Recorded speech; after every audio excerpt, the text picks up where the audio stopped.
So, hey, everyone at home. What's up? Yeah, so I kind of spaced how bad uh, all of this is. Let me make this clear. You've been seeing me warp around a bunch. You've also seen me absolutely despising vanilla, right? What you did not see is off camera, sometimes with other people, sometimes on my own initiative. I just ran around getting waypoints and books and all kinds of stuff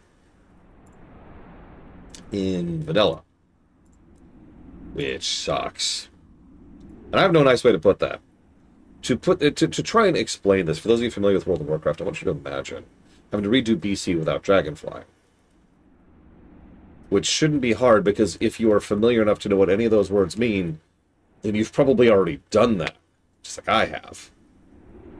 Now, that's bad, but hang on, this is worse. Because now we have to do it again.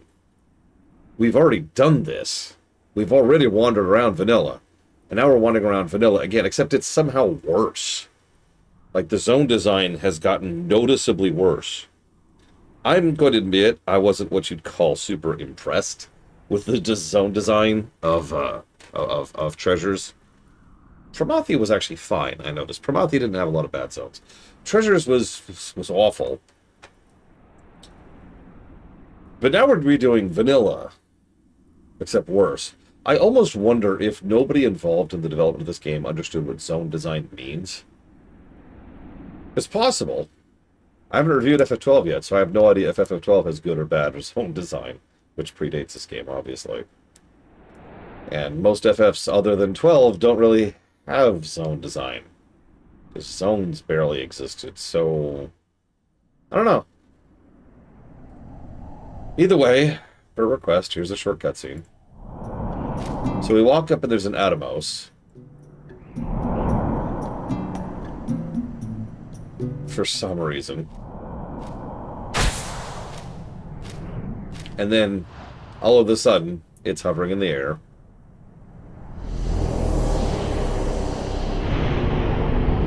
And then it says... So this is what a typical billionaire looks like in real life.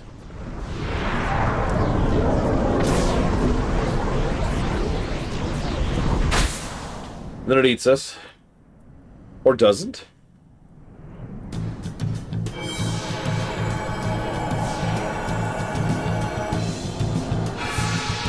And then we go to the past. I think. I'm actually not 100% sure. I know very little about the story of this expansion, so I'm kind of guessing here. Essentially, what you are watching is all I have seen.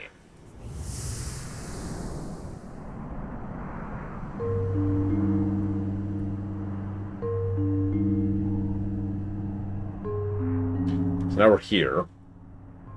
Hi, DZ Maven. Hi, Jesse's Mask. Yeah, no, this is frankly a pretty bad intro. I wasn't a huge fan of Promathia's intro, but it's a pretty classic example of In Medias Res. This is just weird. Like, there's this hole in the sky, which leads to the actual sky, and we're down here in this gross thing with teeth. A disembodied metallic voice spits towards you, drifts towards you. So awfully busy, is spinning, perhaps a trifle tired, the journey. Ah, so blue, perhaps some help better? Even if there is one kindly soul to aid me in this endeavor, still. Oh, you deign to agree. Why stop at one person? Why not ask two, or perhaps even three? And then Cait Sith shows up. Yes, I know that's not how it's pronounced. I don't care. Then we plummet into the void, which is apparently a water, and we're gone.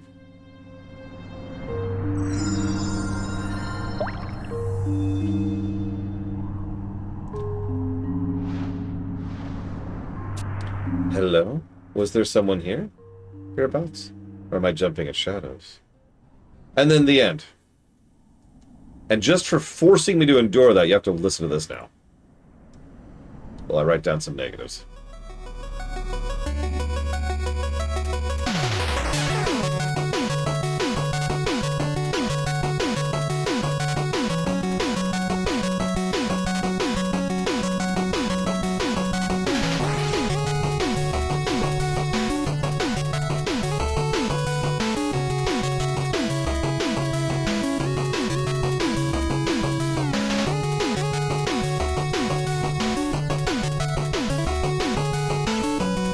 Mr. Red, I will straight up stab you.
That song came from Chips and Cellos, who does 8-bit mixes of existing music, as well as their own custom 8-bit music. They do really good stuff. I highly recommend them.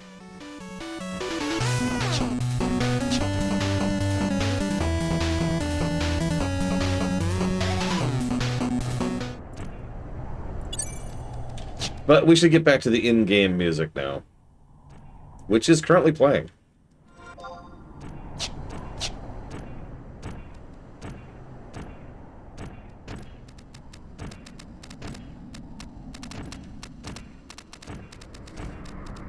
I'm gonna be real. This is not selling me on wings. Like, I don't want to preface, I don't want to prejudge, but honestly, I would have probably already run into a quit point the moment I realized the walks I would have to do just to start wings. By the way, that's the stuff I'm doing right now. Like, this absolutely extended walk of hell across huge swaths of empty, irritating to navigate zones is not a great intro to an expansion. We're not even like there yet. I'm committed. That's my job. Yeah, of course getting to Windrest is the longest walk. Thanks, Mr. Red! And thank you, Jesse's Mask, for the sub. Always. Give me a minute. Where? Here we go. So that's going towards... Guardians of the Galaxy, Plague Tale Requiem, and Cocoon. God. Whoa, God, where are we? Where are we? Are we going the right way? We are still going the right way. Woo! So, is Thanos a better effect the Golem from Lord of the Rings?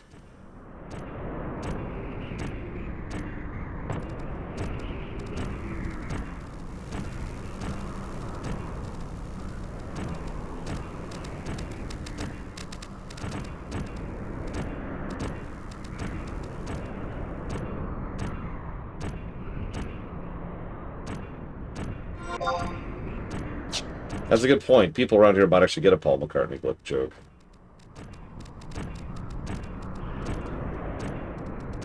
It looks like we're going the right way. I mean, my map is not great. I'm going to be real about this.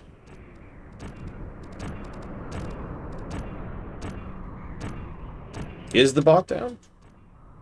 Probably. It likes to die during lunch breaks for no reason. Yeah, here we go.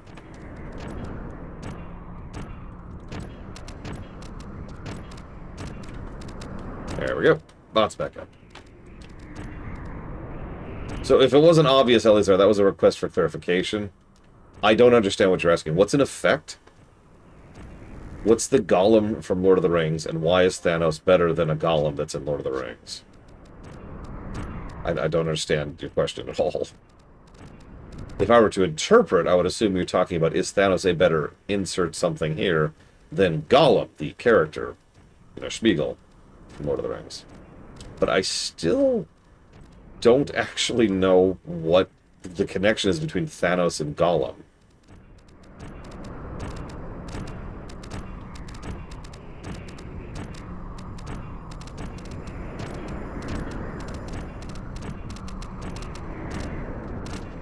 Oh, CGI? Yes, Thanos, who was done by some of the best people in the business years after the fact, and they actually put real effort into it instead of cheaped out on it like so much of modern cinema does, looks better than Gollum does. I mean, don't mistake me, Lord of the Rings was actually kind of revolutionary, but those movies came out 20 years ago. No, Gollum's impressive. As I am fond of pointing out, Jurassic Park looks impressive to this very day.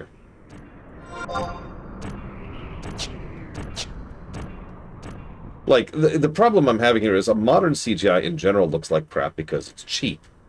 Because people are trying to make ways to make it cheaper than actually make it better, right? So modern does not inherently mean better because actually most modern CGI looks a lot worse. The catch is, you specifically asked about Thanos, and indeed the MCU, back when the MCU was actually trying. And so, MCU CGI tends to be pretty top-notch. Not always. And Lord knows that's stopped being true, but it was true for a while there. Why was Gollum impressive then and good now? I don't understand that question.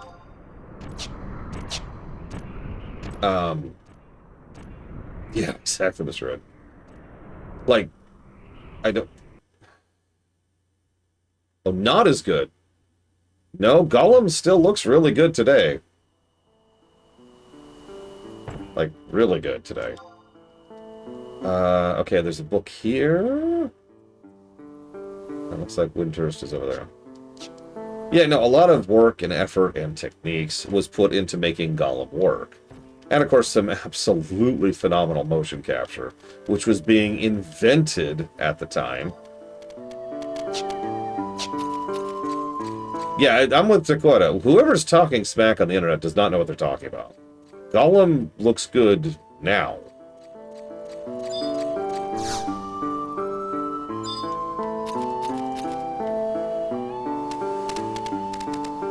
I mean, if I can use a parallel, Super Metroid is a good-looking game today. Fire Emblem 7 is a good-looking game today, right? Davy Jones is another excellent example because they, once again, put a lot of work and thought and effort into making that pop. In fact, the first 3 pirate films had a lot of effort put into the practical effects and the CGI of them. And it works. It looks fantastic. But if I had to pick between Davy Jones or Gollum, that's actually tough. They're so close that I'd probably have to do an immediate side-by-side to judge that. They kind of cheated with Davy Jones a little bit. One of the things they wanted to do is they wanted to make him look wet all the time. Now, duh. But no, like, it's actually cheating because it's easier to portray that kind of shimmering skin in CGI than it is something more realistic, right? So they actually kept him wet specifically because of the fact that it made him easier to render.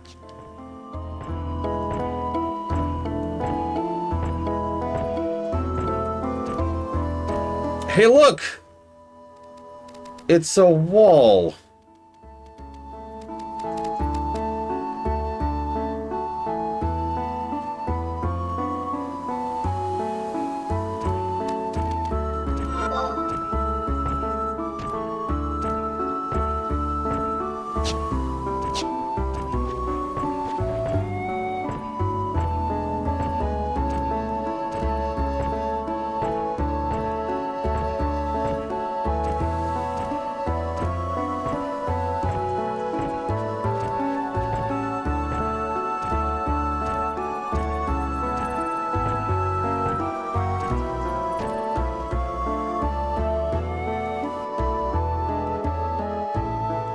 If you put a gun to my head, I would probably pick Gollum, Sean. Davy Jones is extremely well animated, really. But Gollum, as Dakota mentioned, Gollum is way more animated. There's a reason you don't see a lot of body shots of Davy Jones. It's almost always focused on his head. And they do put a lot of effort into his face. I mean, almost all of his tentacles move independently, for example. But Gollum, you see his whole body constantly. And they do a lot with his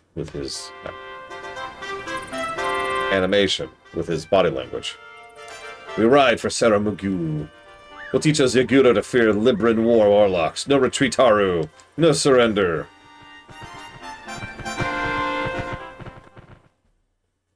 Oof. Hey, what are you doing blocking the road like that? Humph. Do you want her to be known as the buffoon that injured Ajidu Marujidu? I can see the future, and I'm not impressed by it. Hold on. Where's my negatives? No reason. No reason. Let me find some negatives here. Let's see. I'm kind of kidding.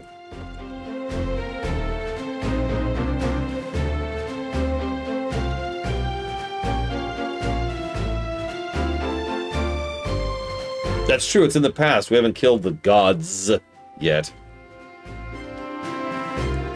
This is the first time you've seen the War Warlocks. He's some kind of country bumpkin. Hi, Two-Base Master. That squad is likely off to investigate those things. Being from the country, you've probably seen one. Weird monsters with gaping maw. Looks like it could swallow you whole. Anyway, whatever it isn't good. I said something dreadful on the horizon. If only they'd allow me to join the War Warlocks. I would use my skill at magic to solve this mystery and preserve the peace of Winterest all at the same time. Why won't they recognize my talent? Just because I'm a child? A genius is never appreciated in his own time. But I can't be wasting time bantering with a bumpkin. I have business with the Mithrin mercenaries. And don't go blocking any more roads.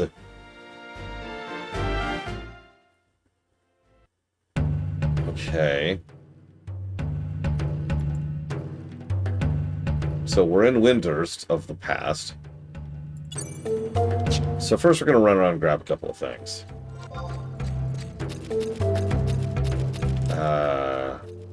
Is there only the one? Wow, okay.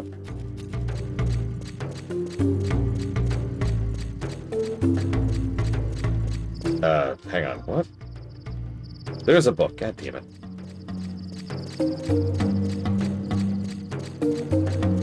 I was even looking for one.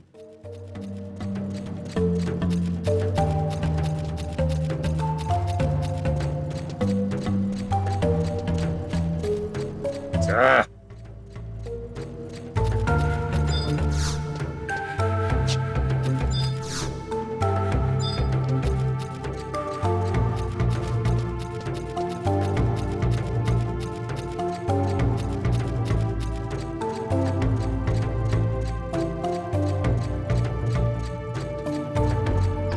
Okay, so I have to do 2 quests here, apparently, in order to progress.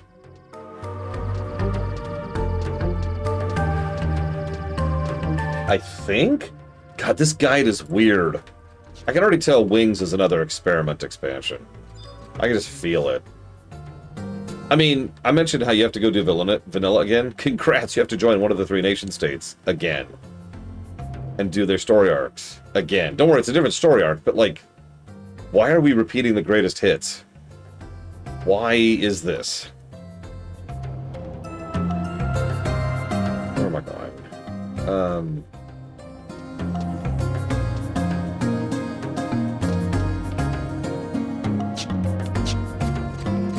Reuse of assets. I mean, when did Wings come out? Because I'm pretty sure FF14 was in full production at this point. That's actually a good question, Rain36. 9 is a good pick for that. For obvious reasons. Just in general. Oh, this is 2009. Then that's bad, because, yeah, we, unlike where I was mistaken earlier, 2009 is actually the Dark Age of Square. Remember, Third Birthday came out in 2010, I want to say. There she is.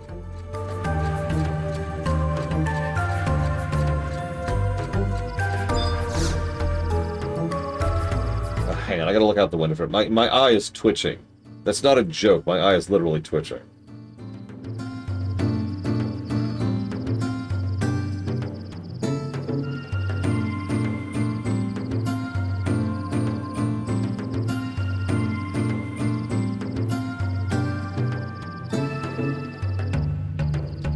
Okay. 2007. So we're not in the dark era yet. What do you think you're looking at, scum? You best turn tail and march out of Cobra territory if you want to live to see tomorrow. Maybe like a private escort. My steel-tipped moccasins will be honored to show you the way out. Wait, a recommendation letter? Why did you say so? Colossal Colossal, that meddling weasel. How many times have I told him that we don't need any more driveling peons cluttering our ranks and filling up on our ale? No offense, of course. On the other hand, we could always use an extra blade. Our feathered friends from the east have backed us into a corner. It'll take more than quaint pleasantries to get us out. What's your name again? Runner Lore. Doesn't sound imposing, but I guess we'll have your mama to blame for that, huh? Now listen up, because I'm only going to say this once. Just because some Taro playing soldier and Rolandberry thinks you got what it takes, doesn't mean you get a free pass into the Cobras. You're going to have to go do these side quests first. You see all these towers in western Saratoga, right? Well, according to the Taros... Good night, Oculus. They play an important role in defending the Federation. Problem is they're older than the warts on my dead granddaddy's corpse, and a day don't go by when two of them stop running. To ensure the safety of Winters, the brains of the Manifestory have whipped up a solution. Zanpa Zippa's all-purpose putty. Yeah, the crackpot name makes my bile in my gut churn, but what do you expect from a Taru? Anyway, take this concoction to at least 3 towers, seal up any cracks you find.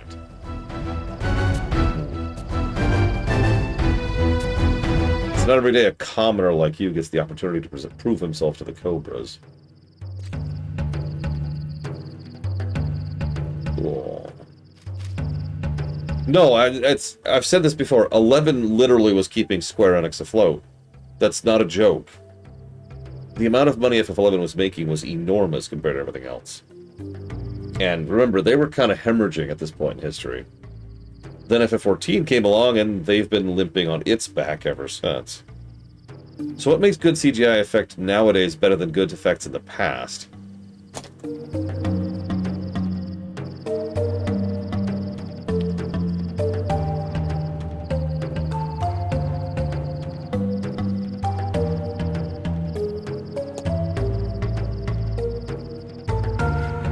I don't know how to answer that question, because it almost feels like a trick question.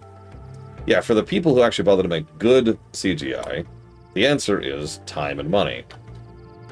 Avatar, as much as I hate to admit it, is a good example of this. The Avatar movies are ludicrously expensive because they spend months upon months upon months on polishing up the model of a single character in a single scene. Okay, hold on. What?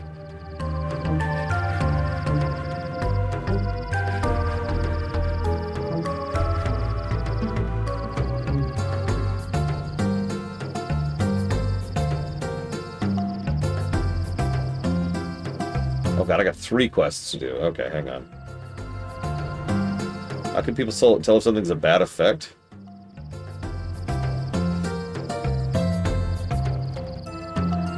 Okay.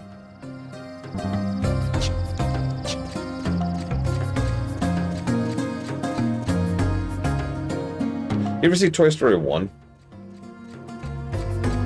You know what, here, hang on. Yes, well clearly you haven't because you're asking me this question. Give me a second. Ignore that.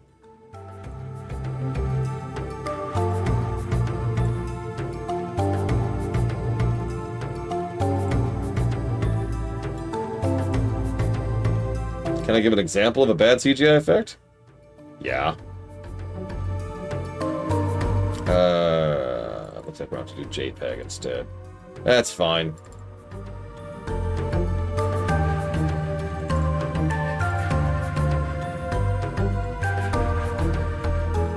Do you see this? This is bad CGI. Now, I feel like I can stop right here, because it's really self-apparent and immediately displayed how this looks bad. There's a reason they focused so much on the toys. Also, Toy Story 1 kind of sucks, don't at me. Anyways.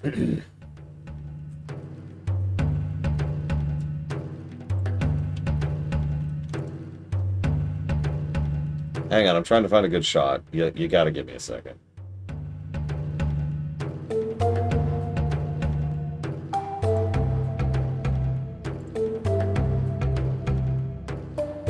Of course, I can't find a good picture right now. Ah, this should do. Of course. Of course it's a WebP. Why wouldn't it be?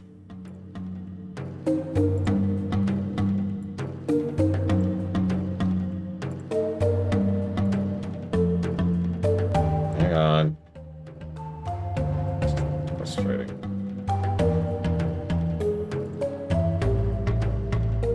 So anyways, he looks pretty terrible, right?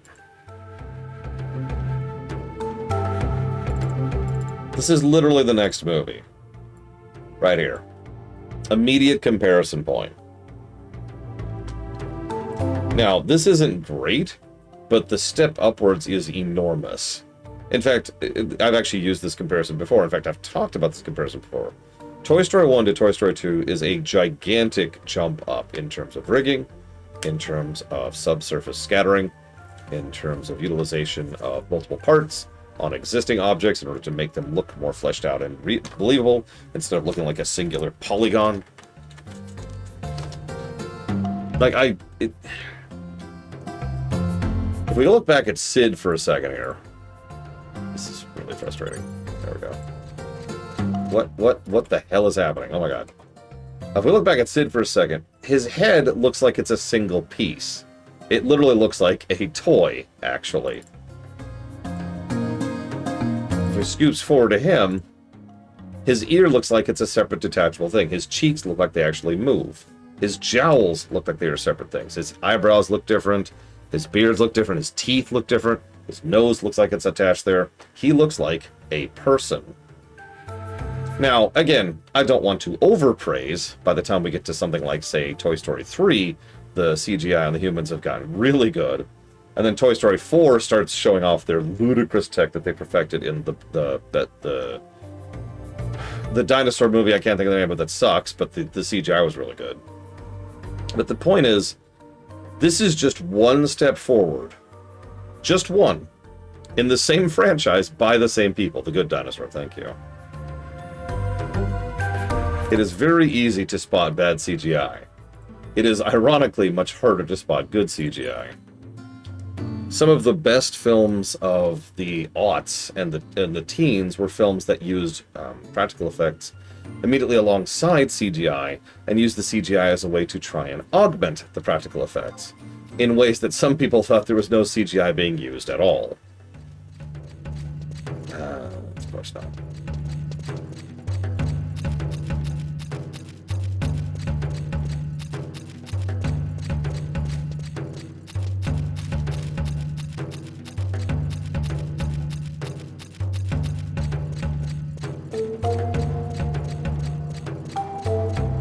That's it.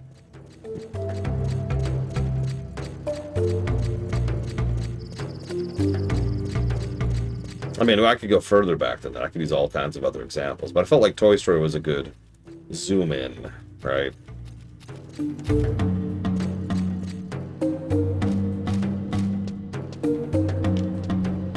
Hang on, I'm gonna check something real quick.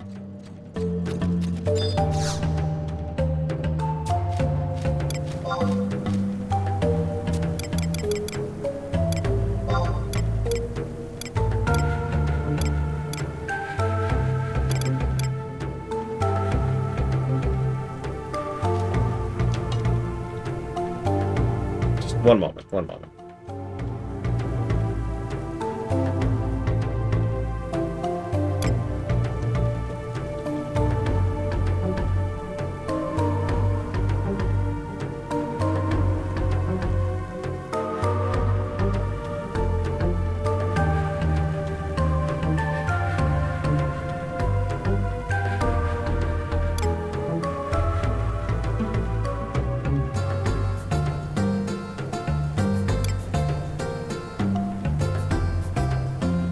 Okay.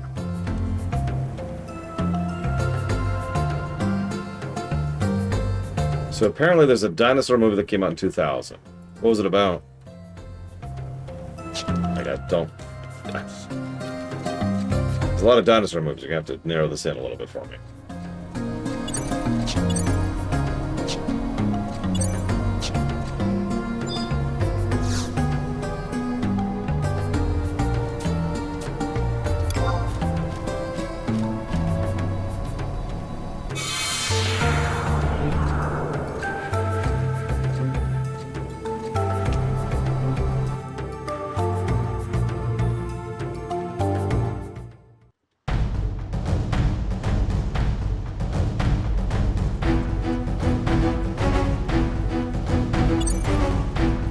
Hey, you like this song?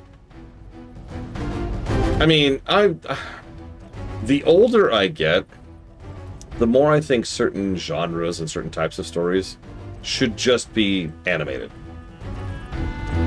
Should just straight up be animated. I could use 100 ways to make this example, or excuse me, 100 examples to make my point here. But honestly, DCAU, right? Yeah, superhero stories should just be animated. I'm sorry. It's a better way to convey what's going on, and we have plenty of talented voice actors who can carry the gravity necessary. Yeah, Star Trek is another good. And yeah, the X-Men cartoon, perfect example. Have you seen the recent X-Men animated? Because I've heard nothing but good things about it. I've only seen a little bit of it myself.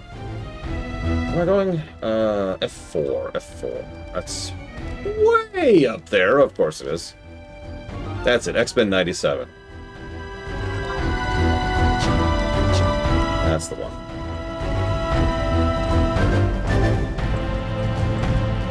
This isn't a spoiler. Magneto begging the UN to give him a reason to not kill them all is a damned good scene.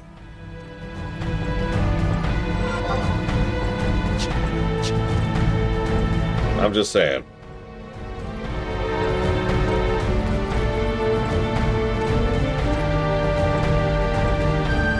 Yeah, that's what I've heard too, Sputnik Block. I'm curious how much it's going to drive me bonkers. Yeah, exactly, Blato. I felt comfortable sharing that one. Yes, don't make me let you down. Jesus Christ. Anyways. But no, I mean it. I think that superhero stuff, I think a lot of sci-fi stuff, I think a lot of hard fantasy stuff, or sorry, soft fantasy stuff, excuse me, wrong direction, should just be animated. Yeah, that doesn't sound familiar at all, Elizar. I'm sorry, I don't think I've ever heard of it.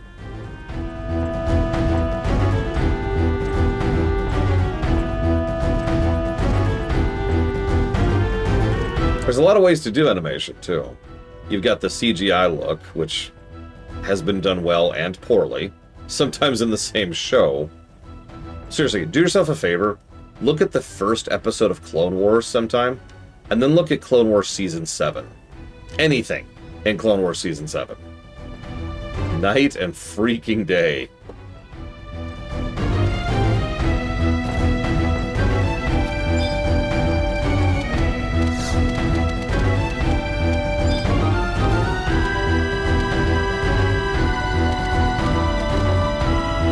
If I thought about it, probably Ross, but otherwise, no. Like, Magneto, Lehnsherr, definitely has plenty of reasons for being the way he is. It's actually one of the reasons why it always irritates me when some authors just turn him into a petty dictator, and it's like, that's kind of not the character, you know?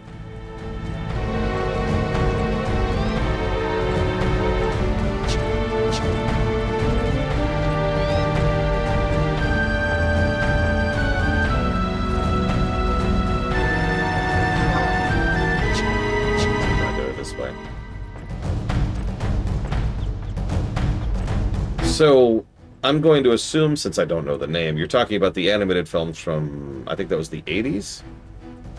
Otherworld Nebula?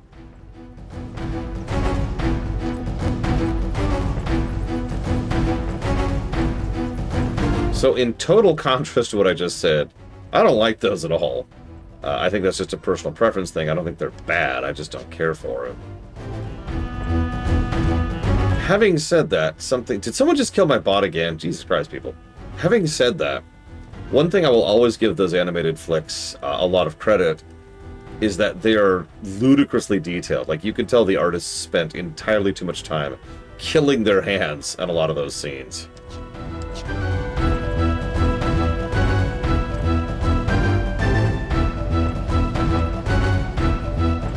Hang on. What is going on with my bot? No, the bot's there. It's still getting people's questions and everything. Yes, MLP is another good example. Season 1 versus Season 9 is basically a different show. Yeah, Lord of the Rings is kind of different. You notice I corrected myself earlier. The thing is, Lord of the Rings doesn't have a lot of... There's a term for this. There's a professional literary term for this, and I don't remember what it is. Soft fantasy elements, right? Not a lot of monsters, not a lot of dragons, not a lot of anything. The Hobbit has a lot more of that kind of stuff. Lord of the Rings, the trilogy, is mostly people. People and orcs.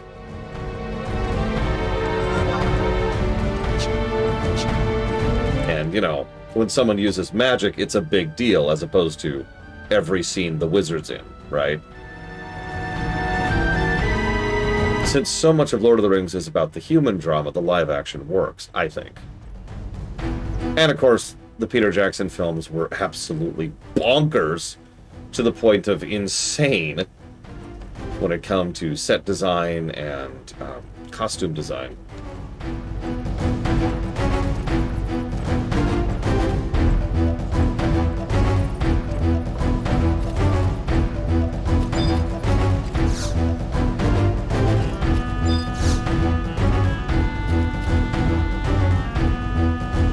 No, you are correct, Bladesville. It's one of the only reasons that I acknowledge that live action has, like live action television has a point and purpose in existing. Yeah, it helps that they absolutely crushed it on the casting for those films. J8. No, I didn't get the first one because I didn't see the thing, so we're just gonna...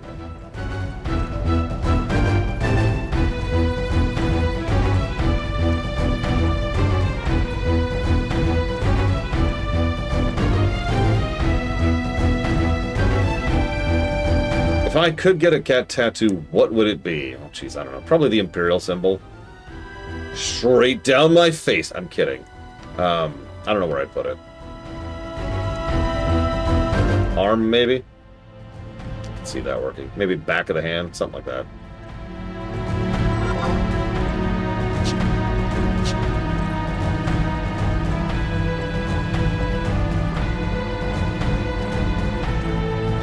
My symbol, Elizar. The symbol whose actual definition is me.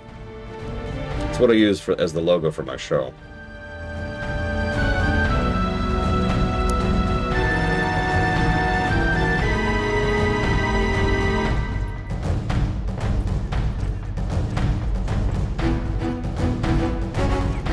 I wonder how much of this song we're going to hear. I wonder how long it'll take before we get completely sick of it.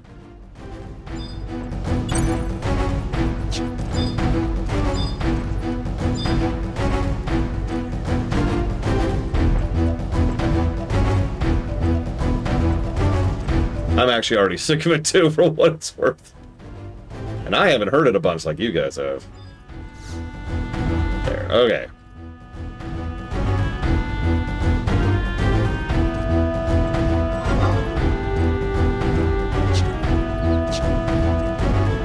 Yeah, exactly, Blade Travell. You were sick of this a while ago. I merely adopted the sick of this. You were born in it, molded by it.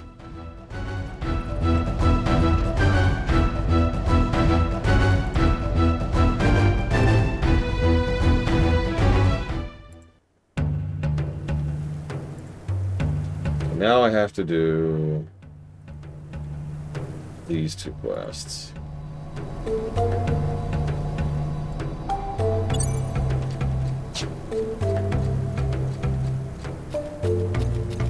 Favorite FF artist, Nomura. I don't even have to think about that. Nomura's biggest problems are his designs. But as an artist, you give him some pre-existing design to draw and he will put together wizardry. He is a very talented artist. I've actually watched him draw before. Like, you know, when you've seen them, I'm sure, recordings when it's just him sitting there drawing something. Dude is incredibly talented of an artist. Design, a little more mixed. As far as FF works, I would buy if I could. See, I tend to prefer pixel art when it comes to the Final Fantasy series. So if I could make perlers of several FF characters, I probably would. As it happens, I actually do have a couple, but they were gifts from a friend. Hello, Czar, and thank you for the sub, Venters. Always appreciate it. What took you so long? Zampa was here hours ago. Ain't a minute you proved yourself. Alright, consider yourself an official member of the Cobras. You get anything? A swift blow to the kidneys is what you'll get if you ask a half-brain question like that again. You should be on your knees thanking me for letting your sorry self call yourself a Cobra. Better be good. You remember what happened to the last person who woke me from my nap? Yes, sir. I want to introduce you to the newest member of the Cobras. Scrawny, if you ask me. He called me all the way over to waste my time with this? No, this one may be different. I've already given him an assignment and he came through without any problems. Without problems? Well, let's see what you're worth.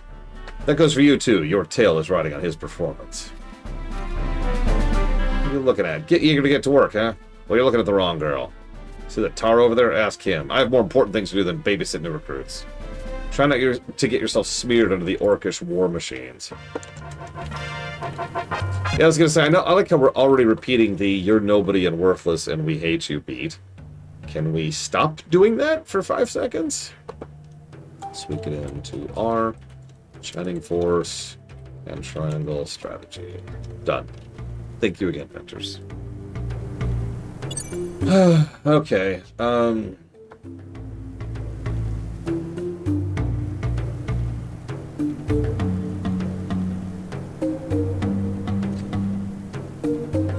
Where? Hang on.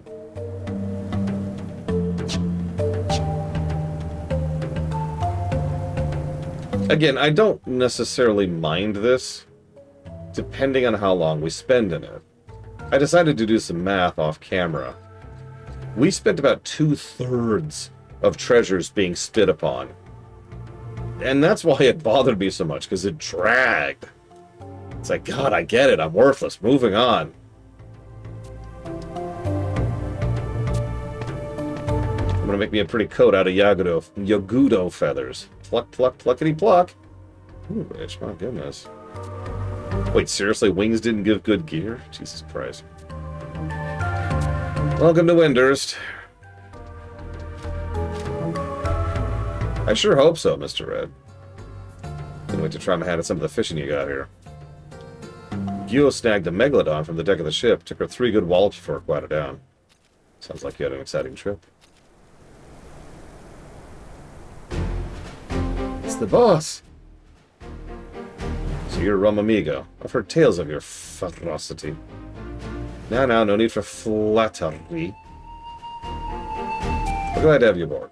You're gonna have to call yourself something other than the Alziran Volunteer Army, Mithra. Think of a name for your unit. The Butterfly Battalion?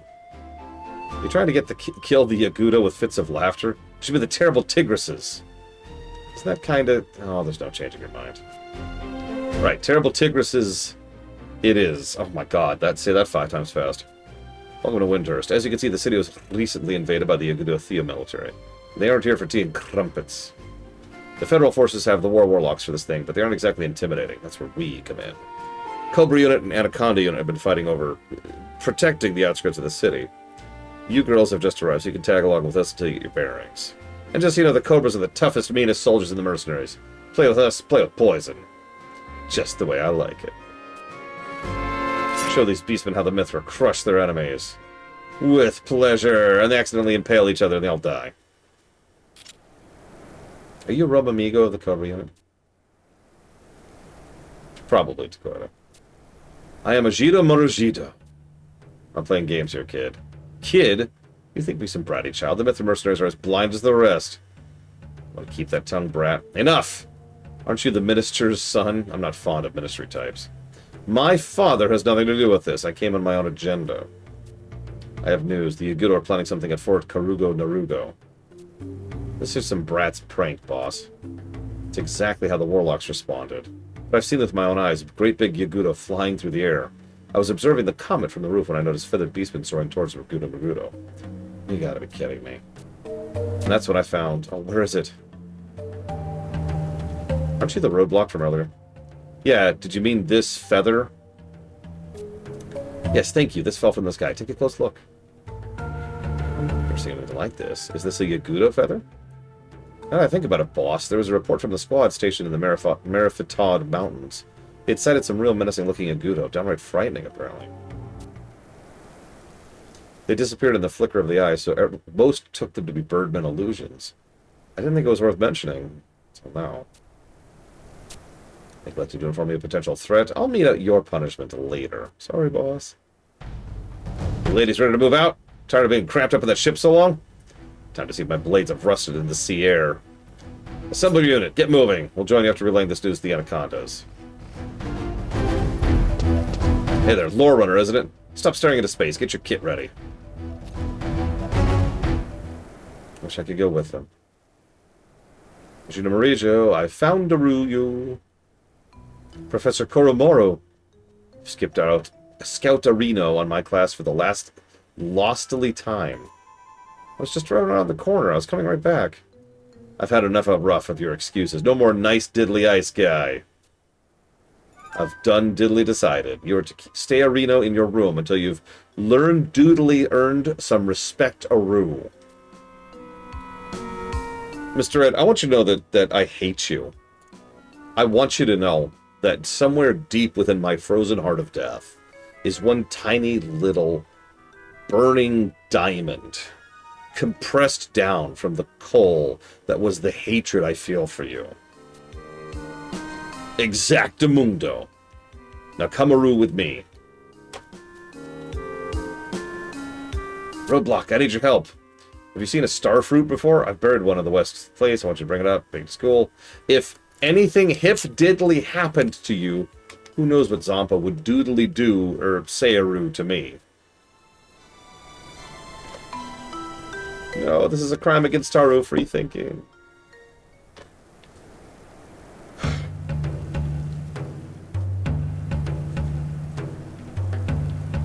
This is about when my character realizes that there's no popcorn in the past because they haven't invented it yet.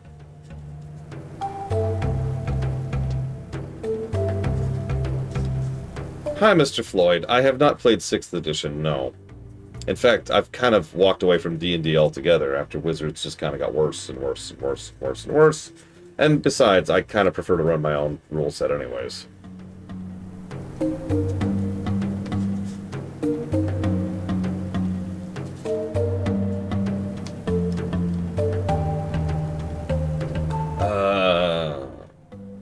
Okay. I-6, back in the desert. Yeah, I apologize for taking so long, Mr. Floyd, but I was in the middle of a cutscene. I usually, I don't always, but usually I have like a cue in my head when I'm in the middle of a cutscene or a boss or whatever. Sometimes I forget. I am human, ostensibly.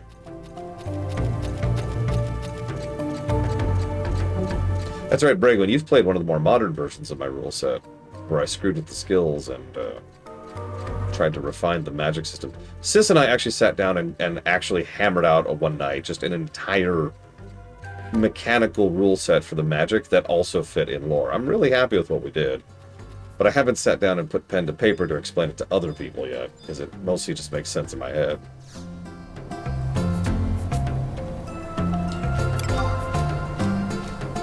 The simplest way to explain it is that it's programming.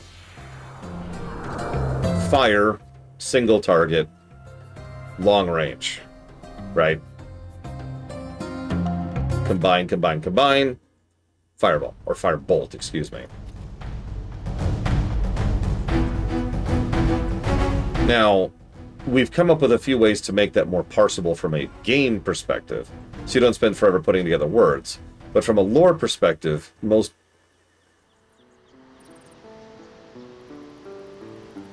mages actually have to string together a program every time they cast a spell. And obviously, it's also there to encourage players to get creative with what they cast. Hang on, I6. That's going to be... I'm already going the right way. We'll guess this way.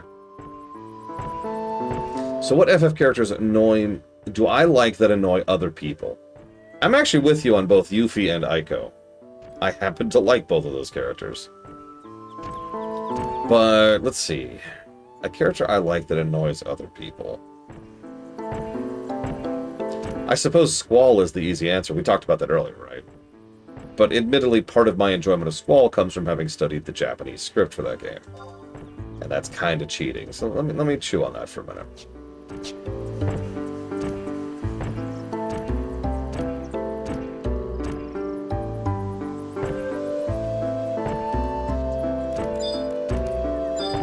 These are low-level trash. This is good.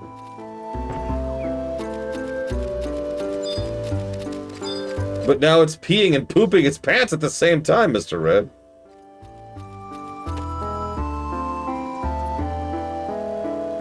Zablate. I suppose Waka is actually a pretty big pick. For me. I know that that's not unusual amongst my own viewers, because I've long since given my reasonings for why I think Waka's a good character. However, I know that, like, just amongst players of FF10 in general, most people don't like Waka. And the reason why is obvious. It's because he's racist.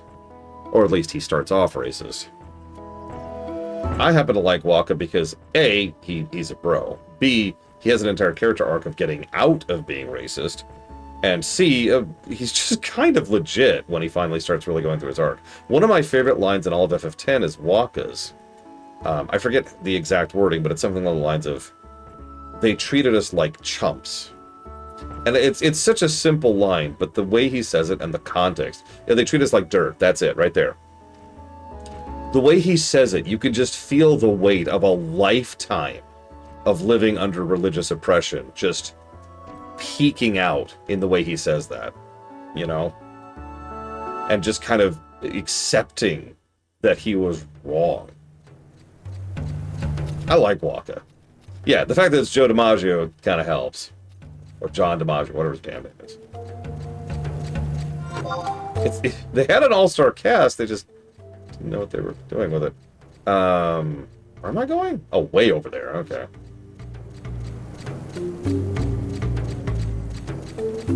Yeah, exactly. He did what most real-life racist people do. He had frustrations and irritations and problems, and he had an easy target, someone who is beneath him. Someone who is an acceptable target he could punch down on. And he realized that he was doing that. He also he also spends most of the rest of the game trying to make that up to them. In fact, you'll notice that he spends a lot of time specifically with Riku in the rest of FF10.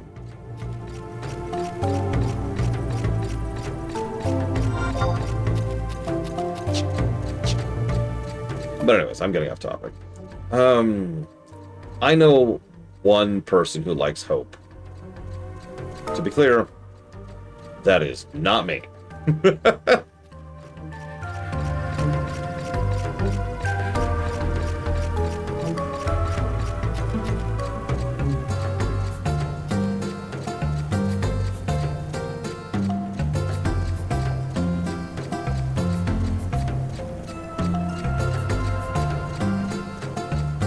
Whoops, no, I need to be up here.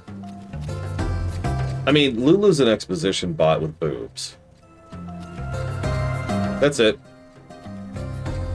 She's reasonably well done at both categories, but that really is it. That's her point and purpose. She has no real character to speak of, and she doesn't have any characterization at all. Or sorry, character growth. Sorry, character growth at all.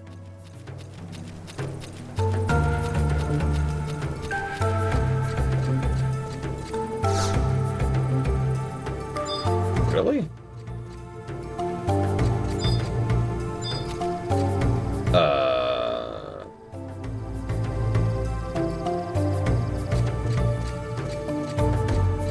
Yeah, Lulu has one quest to speak of. I actually think it's optional, too. It's in Yojimbo's tomb, excuse me. Really far into the game, too.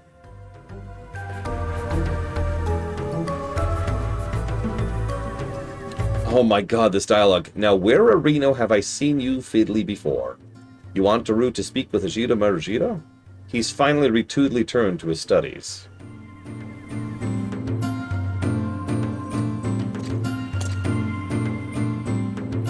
Roadblock, you're here. I don't like the nickname of Roadblock. I hate Fi in Skyward Sword with a fiery, burning passion.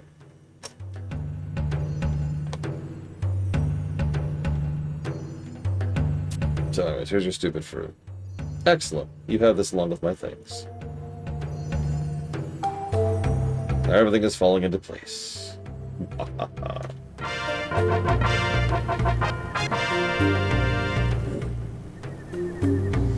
Alright, next quest. Back over here. Why can't we mount? Has any Square official ever actually explained why you can't mount in FF11 or FF14? Sorry, in town. I've never heard an explanation, not even an excuse. Why can't we mount? 14 extremely recently added the jogging or whatever mechanic to help with that. But that's it. FF11 has nothing.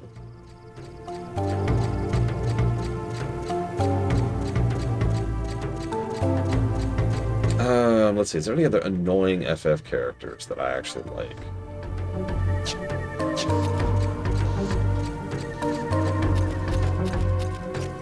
Character limit.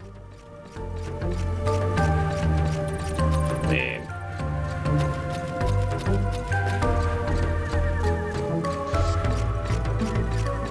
You know what that reminds me of, Ross? I guess you don't have context for this, but back when FF7R wasn't out yet, FF7R1, a lot of us were saying, if Cloud doesn't cross-dress in it, we're going to riot. Amusingly, it's probably one of the best sequences of the entire game. The entire wall marker was extremely well done.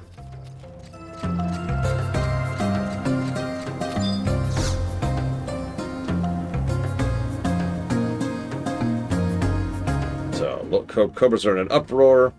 Anaconda mercenary Major Vishai took to mercenaries and said as soon as she heard the news, the boss is furious. Cobras are not going to stand for this. You better be ready to roll out in a moment. Hi, diddly ho. What do you want with me? Can't you see I'm busy? Oh, I just wanted to know if you've seen Arino and one of my students. Students, you mean little brat? Yes, I thought Aruhi was constantly trading on his studies. I mean, it was a huge chunk of the gameplay total, but honestly, FF7R1's biggest problem, by far, is the padding. The whole game is way too long. I will never forgive the fact that it's like, oh my god, any moment now, they're about to drop the platform on Sector 7. We've got to rush over there. Here's 3 gigantic dungeons that take hours to go through.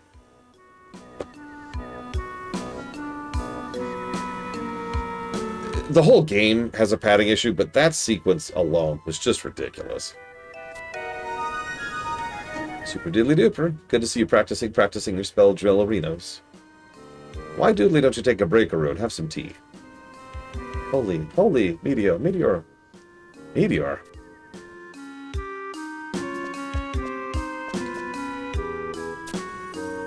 Arrow, cure. It's a 2. I agree, Mystic Maker. I had some people yell at me by saying, oh god, how did they say it? It was so stupid. The argument they presented. I get some fun comments on YouTube.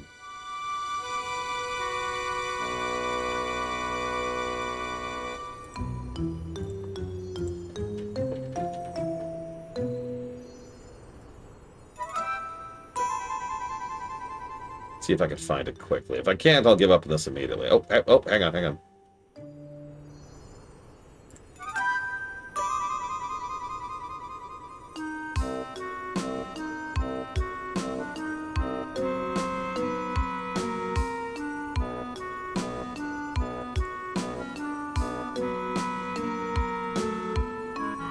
Looks like I can't find the specific thing. It was someone who was talking about how the plate drop in FF7R1 is, paraphrased, exactly the same as the plate drop was, the plate fall, back in FF7. And the only reason you like the original is because you grew up with it. No, it isn't. No, I don't. And no, I didn't.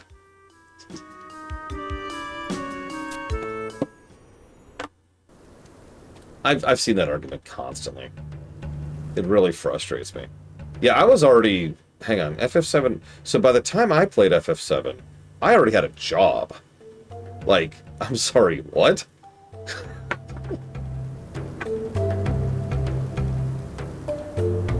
Anyways. Only the son of Zanpazipa could show Aru such tasty mastery over Cardigan at such a young age, Reno. Unless I missed my marker, that scamply scamp is heading for Fort Karugo Narugo. Once he gets an idea in that stubbly, stubborn head of his.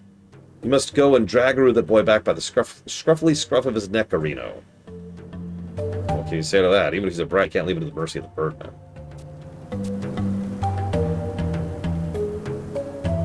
I've gotten those arguments for years, though. Yeah, the only reason I actually like Ocarina of Time is because I grew up with it. Duh. Like I said before, I've been on, and I have had to endure, is how I'm going to phrase this, both sides of the nostalgia argument since the 90s. Literally since the 90s. If you're not aware, the one... Hang on. Okay. Ocarina is a good game. The one side of the argument is, you only like this because of nostalgia.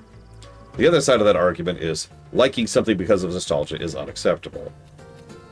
And both of those arguments are stupid. See, DeQuack is playing Skyward Sword. And Skyward Sword is a game that can live or breathe on its own merits. It doesn't matter the fact that it's older. Right? We were just talking about this earlier with CGI. Jurassic Park, Avengers, the first Avengers film. God, even the freaking... Lost in Space movie have legitimately good CGI that looks good now. In fact, to go back to my earlier example, Toy Story 2 looks good now. The fact that it's older doesn't mean anything. It just means it's older.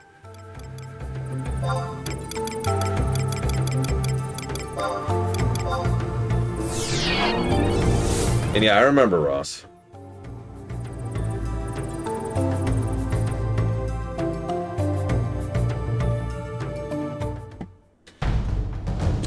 I know we looked it up. I wonder when Quake 1 came out relative to Ocarina. Hey, it's everyone's favorite song.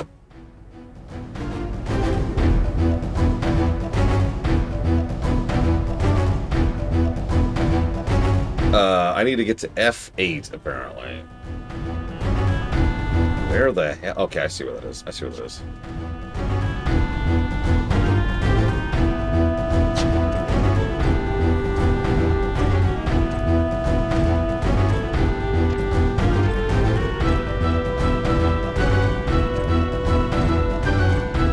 I love how they thought they were getting a sequel to that film. It's worth noting that film kind of sucks, but the CGI is not one of them. Oh, there you go. So Quake 1 actually predates Ocarina. And I covered Quake 1 recently. That game has held up shockingly well until it doesn't. But the good in Quake 1 is really good.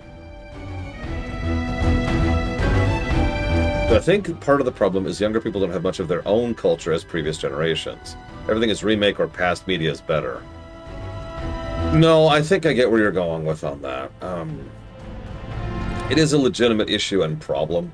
It is actually one of the biggest reasons why I have consistently tried to expose my sister's children to as much as I possibly can. Just to, you know, just to give them the perspective, if nothing else. They don't have to like it, that's neither here nor there, but I want them to at least have context. Because the problem right now, and this is tying into what you're saying, is this straight down? Yeah, it is, okay. The problem right now, my opinion, is that we're currently in late stage capitalism. And yeah, I know I talk about that constantly, I'm sorry. But it kind of affects all aspects of life. And so there's been this overwhelming drive, which has been accelerating and getting worse lately, towards making everything cheaper, and then cheaper, and then cheaper, and then cheaper. All in the never-ending path to try and increase the amount of inches that exist in the world. And that sucks. And so there's a lot of, for lack of a better way to put it, creative bankruptcy in a lot of media, all media, really. Which sucks, because people deserve their own new things, too. Now, the good news is there is still good stuff being made. The bad news is good luck finding it. Exposure, that's the big problem. Speaking of which, if you type !Evo into chat right now, you will get a link to a Steam page being made by one of our own lore walkers, and I hope for nothing but success with that.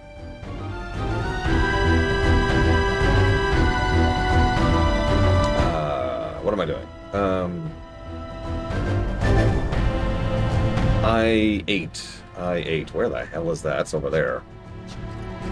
How do I get over there? Does this door go over there? Does that go over there? How do I get over there? This map is terrible. And yeah, Ross is correct. One of the things is every now and again we get lucky, and talented and creative people can put their own stamp on something, for lack of a better way to put that. So we get some extremely good versions of older media, like She-Ra, MLP, and DuckTales. And this is not where I want to be. Maybe this way? No. I love how the door slammed right on me, Mr. Red. I was trying to reach out to you, but the world wouldn't let me. Anyways, a bit of a rambling answer. I apologize. In my defense, I'm trying to navigate this hellscape right now. Oh yeah, I've heard nothing but good things about the recent Planet of the Apes.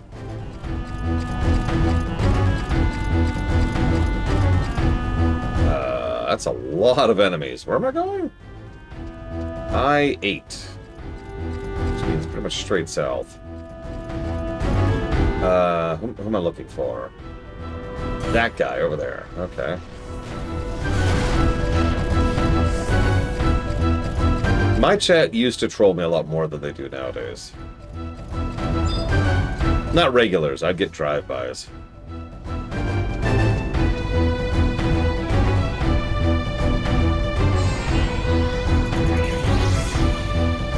Someone would pop in and say, hey, can you say this? And it's like some, you know, foreign phrase, which is like a cuss word or something like that.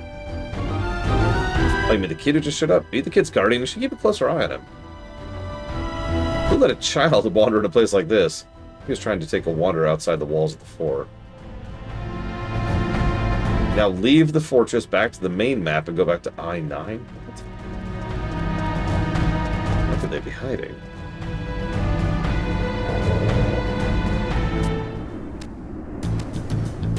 Oh hey, another song.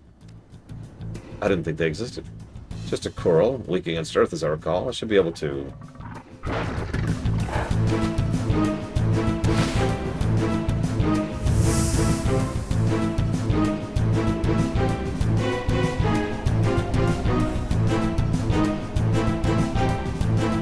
Makes the fur on my ears stand up. My skin's prickling.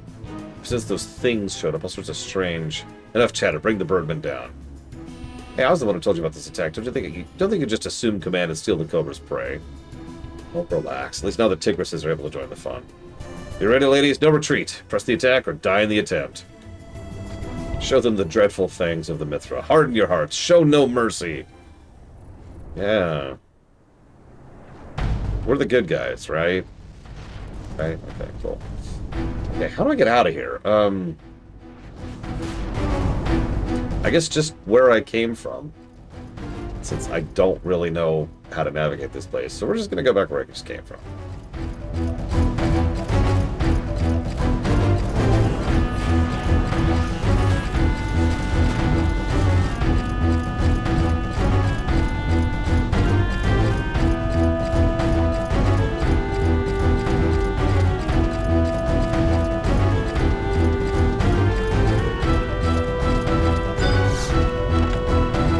So here's the real question.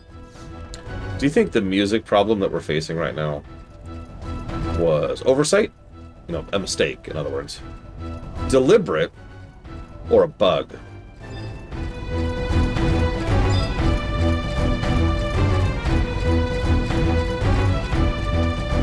Whoop, whoop, whoop.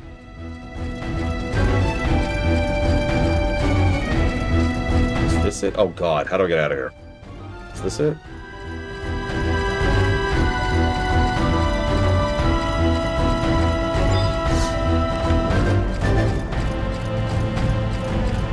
Oh, okay.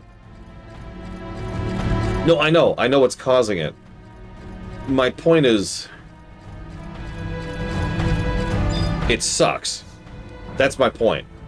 And so, do you think it sucks because it's a bug, because they didn't think about it, and didn't think that it shouldn't affect everyone in the entire zone? Do you think it's an oversight because nobody actually thought about it at all, they just threw it together? Or do you think it's deliberate and they just wanted everyone to constantly hear the same song while playing this expansion? Where am I going?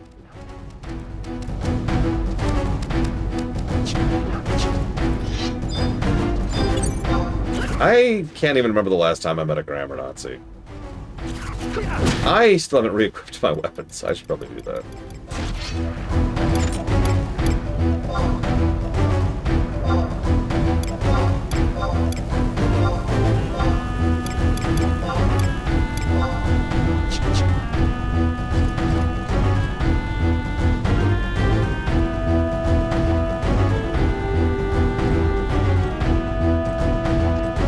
I mean, that makes sense, Mystic Maker, but that sounds like deliberate.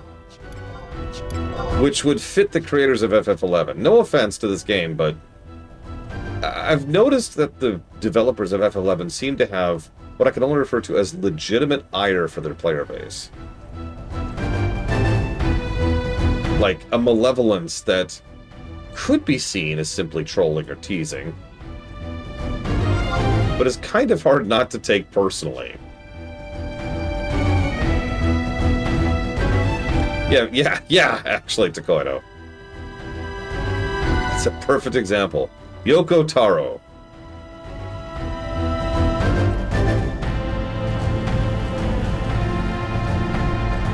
What did he want to do in FF14 again? Delete characters who beat his quest arc?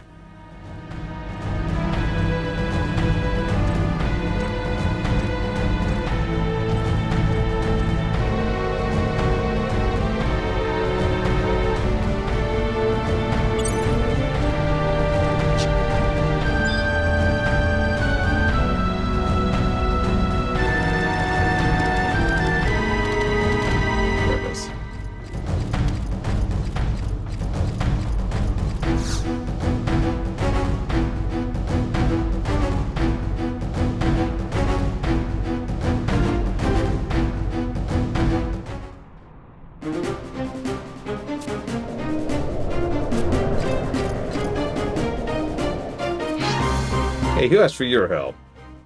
Would you rather die? I mean, I'm okay with that, honestly.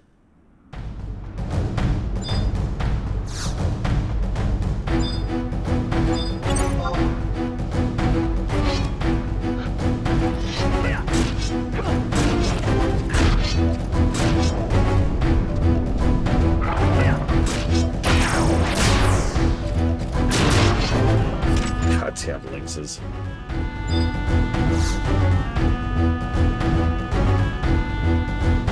Oh, curls, I should say. What's a trust, Plato? I would have been fine. But thank you anyway.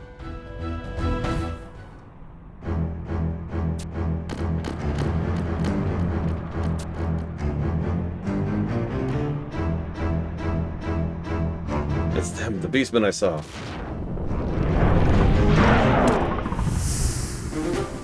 Probably Schwarzenegger, Elizar.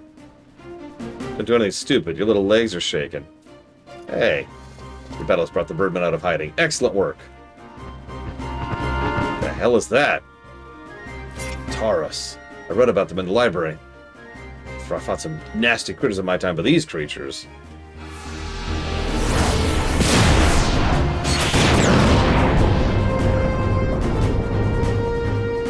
We need all the support we can get. You up for it, kid? I'm no ordinary child. I'm Ajito Murajido. At my signal, the Aranacondas will loose their arrows in a rain of death. Use that confusion to blast the critters with the biggest spells you have. And you, Kid's Guardian, join the Tigris in their assault. What the?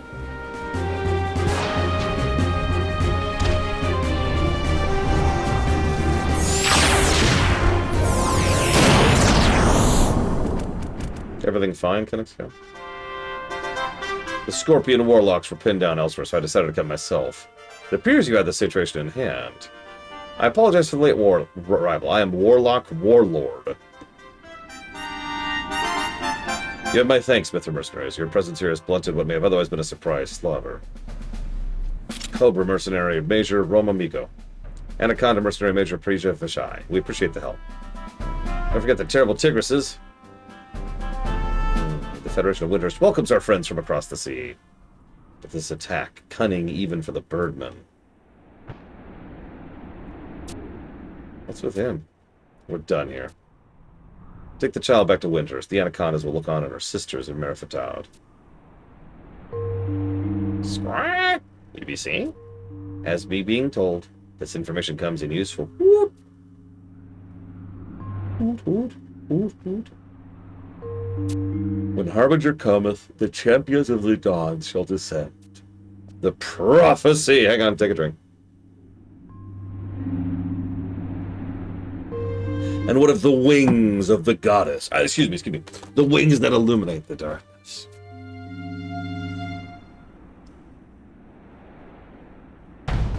Alright, so I have a couple health right now. Let's see, 1, 2. Yeah, 2 health. Okay, so hold on. You lose experience, Dakota.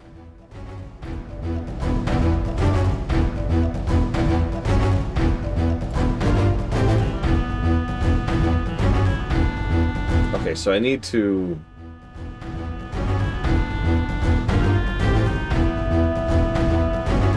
I don't know what I need to do next.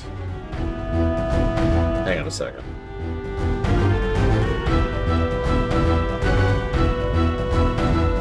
Okay, so it looks like I need to go to Juno. I should be kneeling. Looks like I need to go to Juno.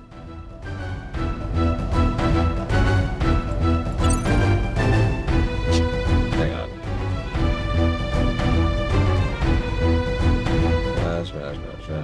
If continuing the Wings of the Goddess main missions, visit any cavernous mods outside Juno to activate Cait Sith after completing this quest. Okay, so that's just... So we still need to go finish this quest, I think, which means back to Windhurst, like you said. Okay. And we're going to wander around at 83 health for a minute.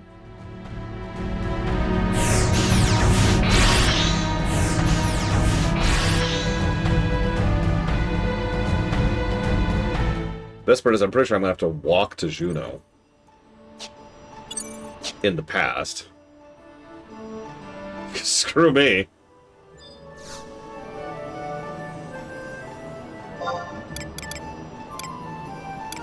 Oh yeah, hang on. Let me remove that from favorites while we're here.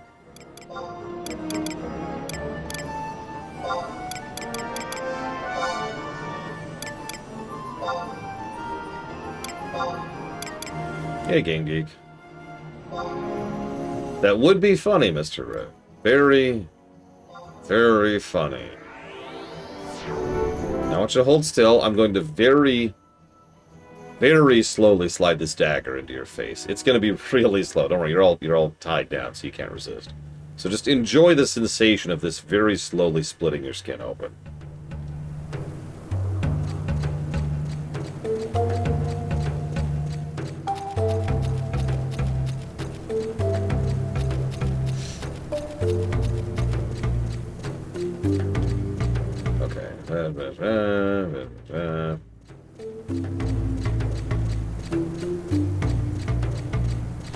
I like how our motivation so far seems to be, well, we're in the past.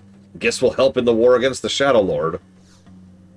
I mean, we've already killed him twice, by the way. Oh, you're back. Looks like the brat's in one piece.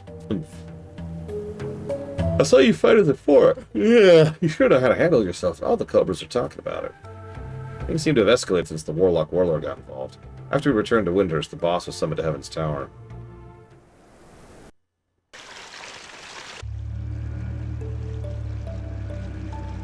I didn't know who he thinks he is, but he's got some nerve putting a monopoly on my time.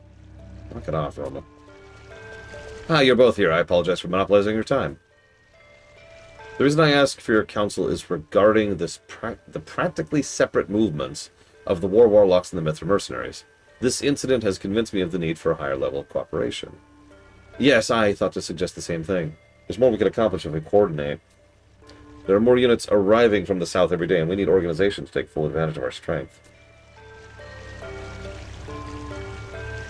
Until recently, we hadn't even laid eyes on you.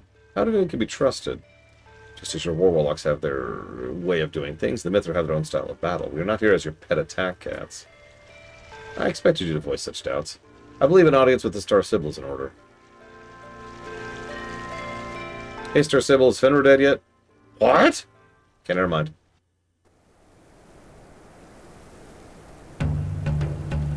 The boss is pretty surprised to meet the Star Sibyl herself. It's that Warlock Warlord that surprises me, though. Did you see those wrappings? They say he was horribly injured in battle. Some say he's worn the wrappings since birth. In any case, no one has seen his face. He goes to any lengths to claim victory and often takes the field himself. His allies seem to fear him almost as much as his enemies. How would the Parliament of Patriarchs elect such a sinister figure? You're at war. Ah, Professor. I think the Starry knows you're safe. This time I'll see your pin-piddly punishment stick-a-doodly. Beckaroo to school with you. No! There's my tank-diddly thanks to you. I have a feeling we're going to be seeing this animation several times. I'll give a chance to grab some rest. You never know what the next duty will drop on you. I think the boss has her eye on you. Keep your claws sharp.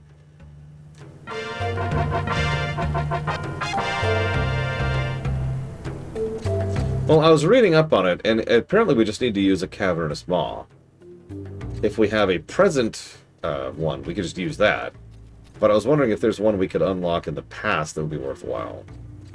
Because if I'm reading this correctly, and please correct me if I'm wrong, the unlocking happens in the past. Which makes sense, even if it's more frustrating.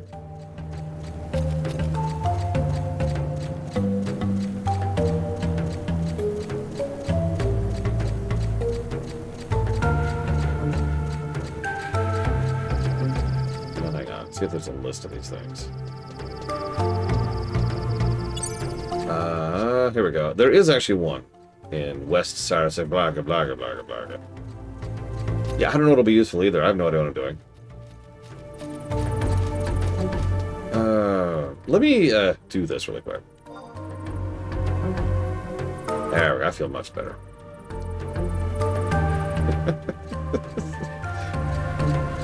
Let me just kneel for 10 minutes to restore my health. No, I know exactly what I'm doing.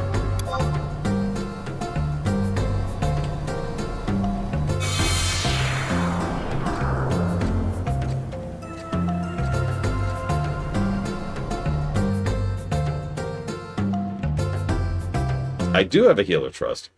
The funny thing is I'm pretty sure the only way to get a healer trust to heal me is to already be in combat, which can only be initiated by me.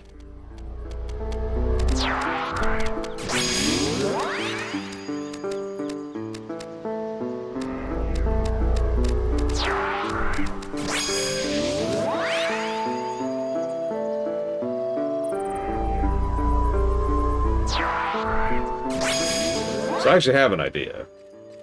Believe it or not. Okay, hang on. Where is this thing? H9. Oh, that's what that is. Okay. Okay, so that's level 10.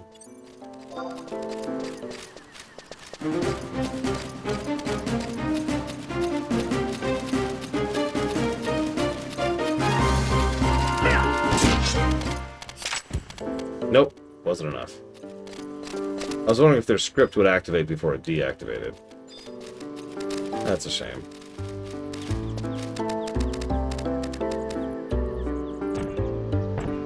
Oh, whatever. 80 health, go! We're gonna go all the way through Rhapsodies, Shadowsara. We're up to wings, as you may or may not be aware. Let's see. So we got wings, Adowlin, Abyssia, and Rhapsody. I think that's actually it. 10, level 10, level 10. 10. Yeah, we're skipping a lot of the extra stuff, and that is by design. This is already kind of a crazy run in terms of how much we're covering.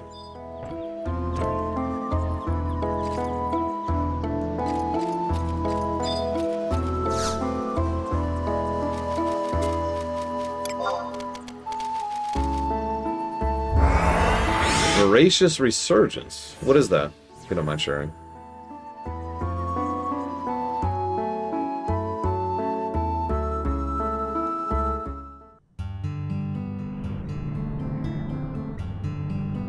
Super endgame stuff, huh? Probably not, then? I don't know. I do have hundreds of hours to spare.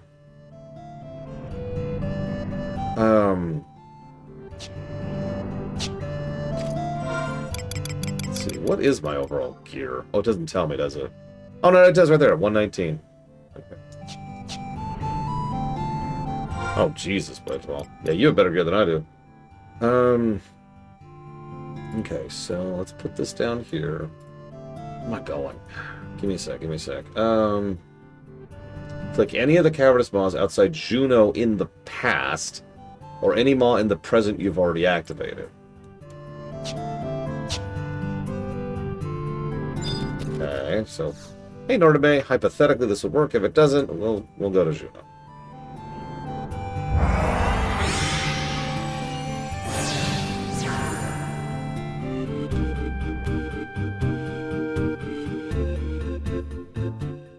Nothing. Okay, cool. Depressing. Yeah, I've got mostly Ambuscade. Like, not completely, but I've got Ambuscade +1 and +2 stuff on. And I've got a Kaja sword. I wanted the next sword after it, but that didn't happen, so whatever. Okay. What?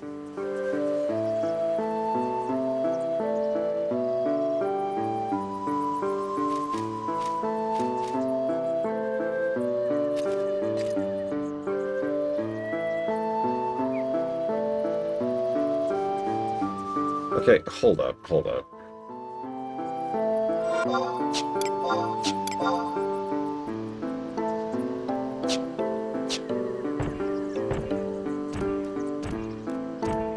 Rest my eye for a second.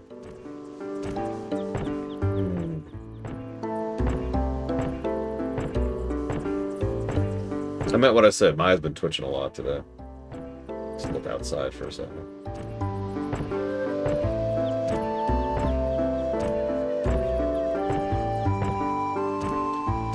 Would I rather 100% a mid MMO's vanilla or replay Starfield?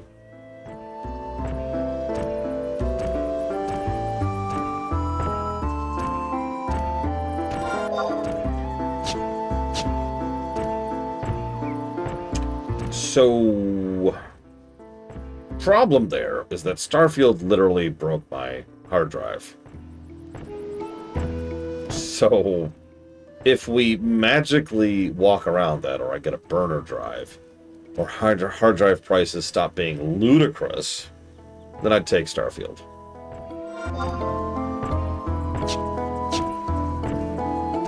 If, however, I have to sacrifice a drive, so in other words, I'm playing Starfield and spending like $400. Ugh.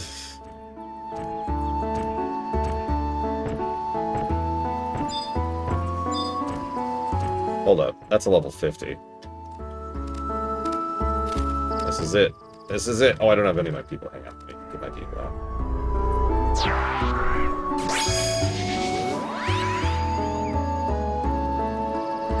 Oh no, I totally had that earlier, Blade Ball. Yeah, here's a level 5, a level 10, and a level 50. What? Is this another, you're supposed to be able to start the game doing this expansion kind of deals?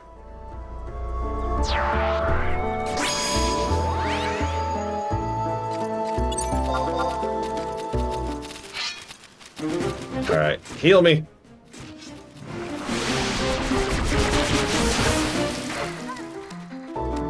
Heal me? God damn it, it didn't live long enough. Alright, hang on.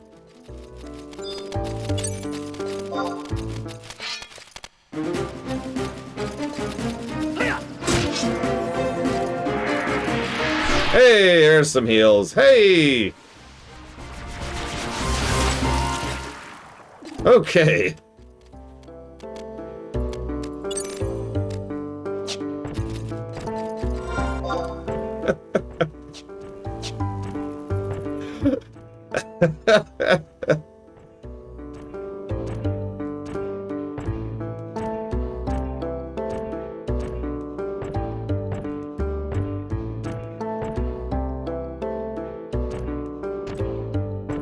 No, thankfully my trust healer is actually a really good healer. You notice it only took one spell to heal me up to full.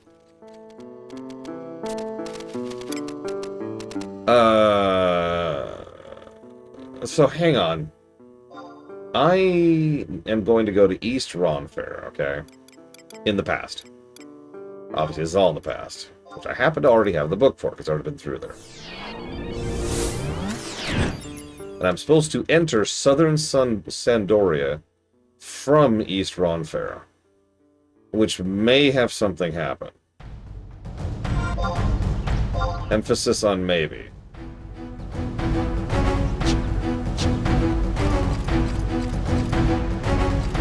Hey, it's everyone's favorite song.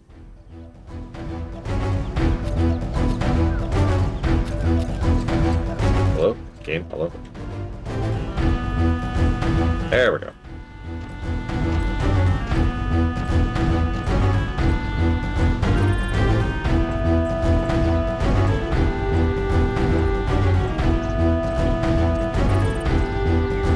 Yeah, that's the best part. Like, it has the mechanical purpose. He is a garbage human being, Elazar, who actively went out his way to make the world a worse place to make a quick buck. This song, it's mechanically accomplishing what it needs to. Hey, there's a campaign going on here. But, like, what I find most amusing is that the song itself isn't really that good. In my opinion. But also, it is very short-looped and repetitive, which kind of makes it objectively bad. Especially for something you hear for long periods of time.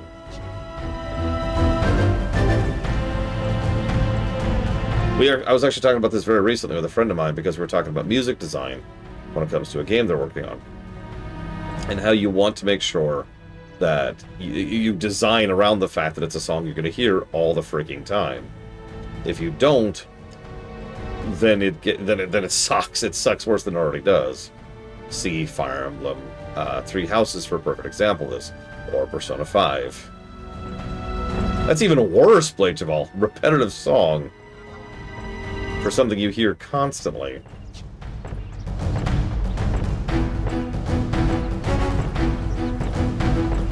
Yeah, it's not like hilariously bad. It's just... What song's repetitive in houses? I'm so glad you asked.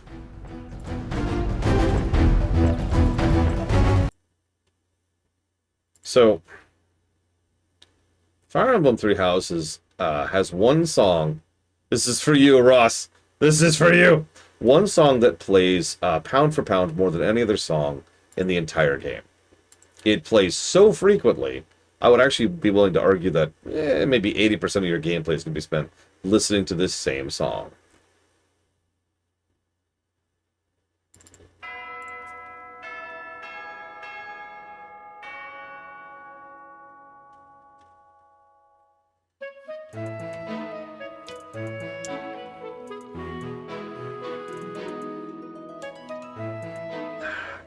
This song started drilling into my brain by the time I was done with that game.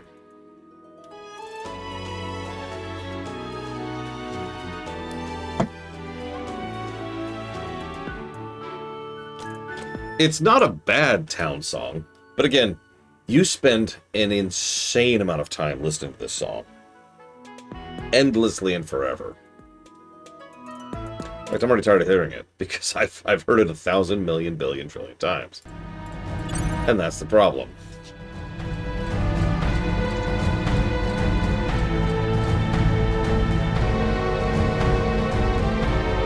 Let's see if this triggers anything. I don't think it's going to, but I'm gonna try it. Yeah, I didn't think so.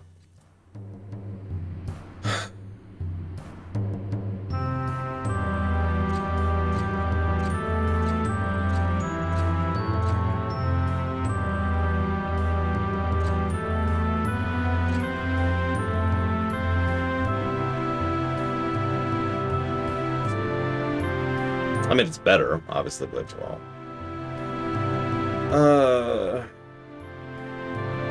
Okay.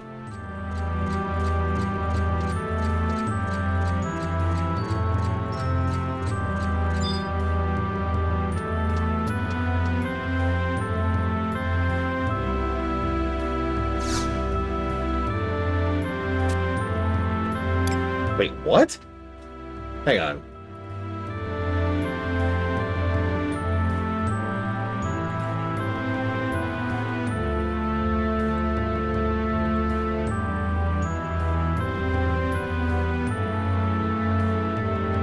Okay, the wiki is actually disagreeing with itself. Isn't this great? This is the FF11 experience right here. Trying to figure out how to progress.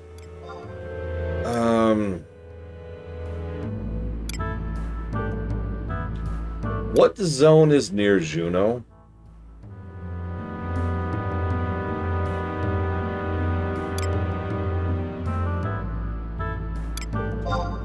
Sure.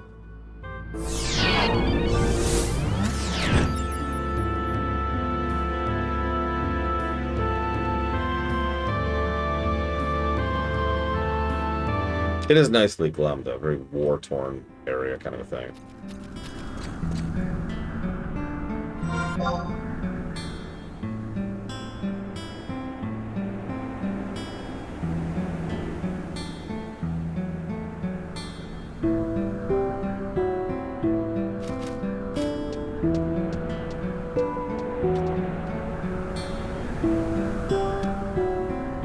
One second.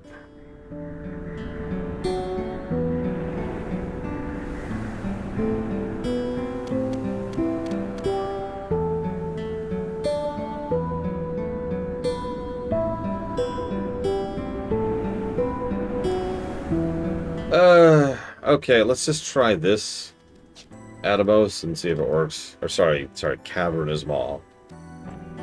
I'm just guessing. I'm straight up just guessing at this point. I don't know what the game wants me to do to progress. So, we're gonna guess.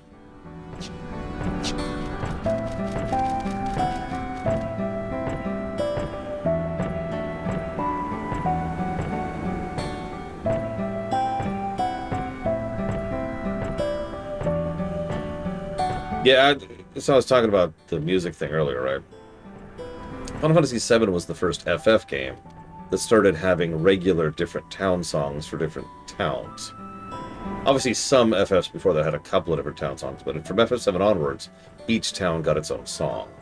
That was a good move. It's a good thing to help differentiate and distinguish, and also prevent the problem I just mentioned from happening.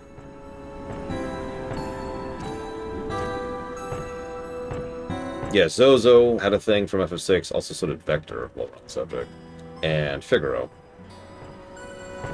And in 5, there's a couple, mostly the castles. In 4, there's a couple, like Fabu.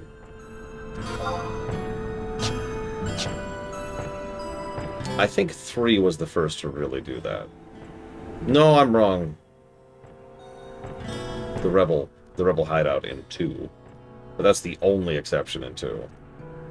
In 3, they had... I can't remember the name of it. It's the big, doomy place. The giant city.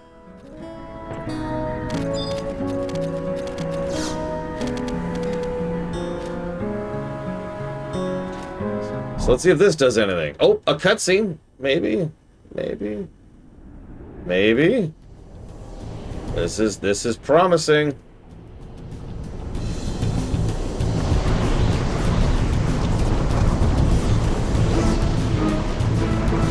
This sure looks familiar.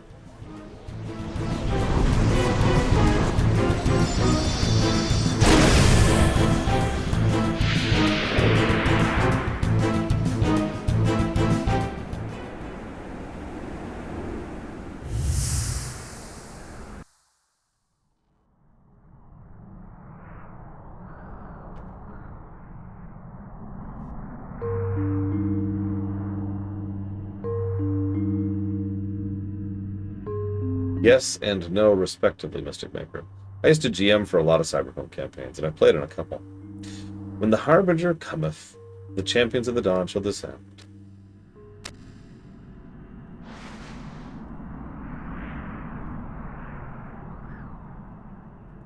Was that descend or fall?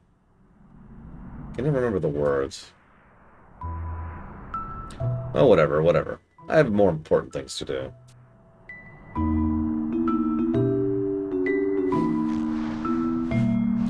Oh my stars, this did not happen. It didn't happen.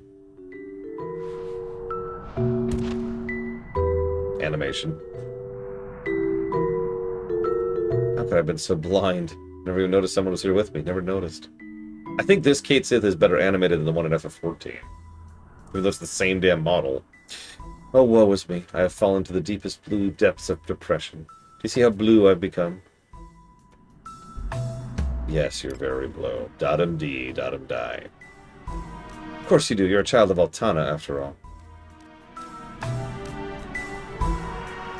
Oh, what's this? What's this? Who knew such a thing was possible? What does this mean? What indeed? Could it be? Could it be you possess the same power? The same power as me. My whiskers are twitching. They twitch. Shall I say what this means? Inform you. You possess the power to bend time itself. An ability bestowed only to the worthy. Although it seems you lack the same control I have. Uncontrolled, I would say. But this is good news, nonetheless.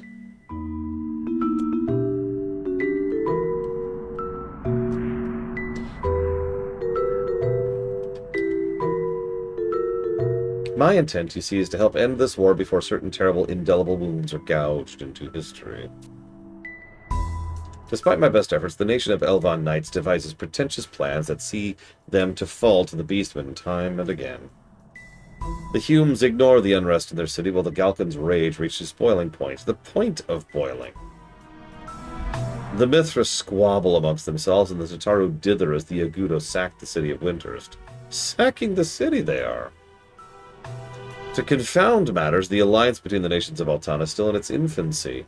The old suspicions threaten to sever tentative bonds. Bonds could be severed. There are only so many things I can do with these two small paws. Will you help me with this grand plan of salvation? If things are allowed to run their course, this war will spread to consume Vana'diel in a tidal wave of tragedy. I hope to shrink this tidal wave of theirs, if only a little, by a few drops. It will be difficult, thankless work, thankless and difficult, but would you be up to the task? Sure. I've been doing thankless work this entire game. Wonderful. I feel my depression lifting already. The fate of this age rests on your shoulders. So much rests on me. I forgot to mention the Champions of the Dawn. It is prophesied that the Champions of the Dawn will appear in an age of strife and save the world from catastrophe. Band of heroes, a bevy of maidens, who knows? Is this the age the prophecy foretells? I shall go forth and research for these champions with my mystical whiskers. So very busy indeed. An introduction. Have we not been introduced? My name is Cait Sith, and I'm never going to pronounce it another way, don't ask me to. I am certain we shall meet again in the near future, but would that be the near past? In any case, I wish you luck with your endeavors. Luck to you. I already like Cait Sith better than Twitface.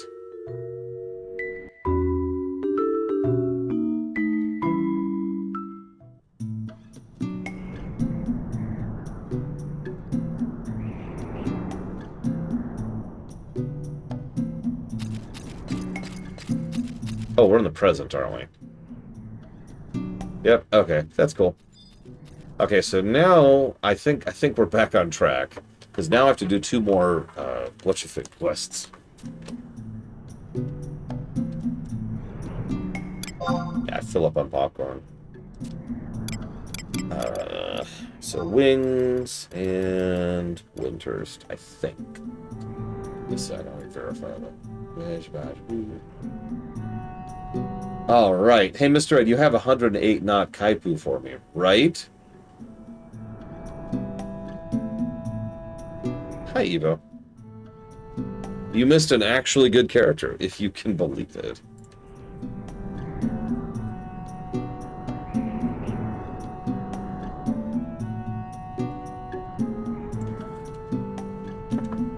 I know, it's shocking.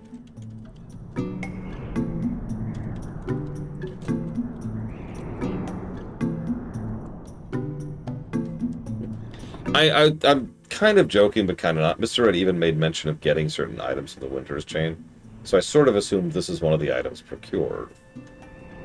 If not, I need to figure out how to get to Sarumagu Champagne, which I have. Hey, there we go. Cool. Let's do the FF11 experience as intended.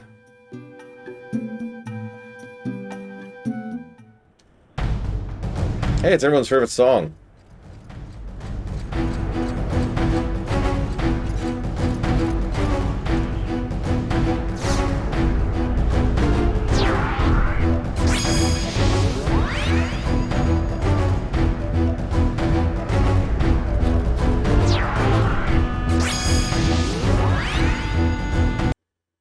Sorry, I'm already kind of tired of that.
Hi, Mr. Red. Do you have a 108 knot Kaipu or Kupu? Kuipu? Asking for a friend.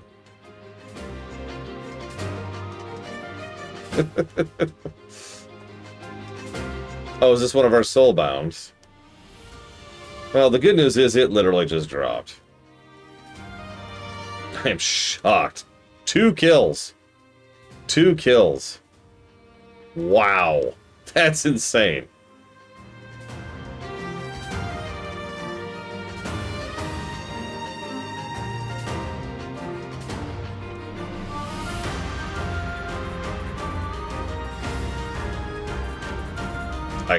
I ain't here to judge. I ain't here to look, give torch to the mouse.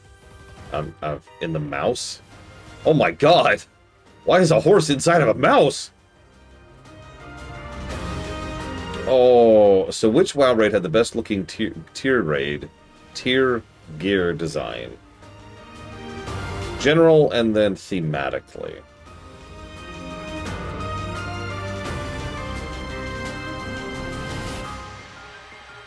Amusingly, I have actually reviewed that, but I don't remember what our findings were.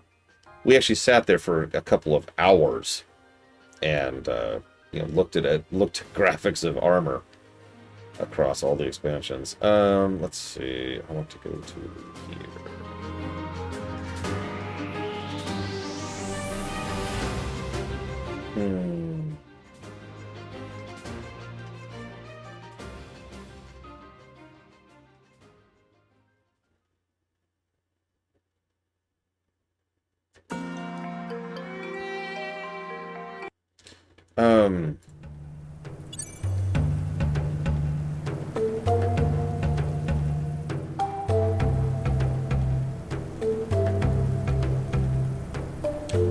For best overall, I'm going to give it to... I'm going to name several, if that's okay.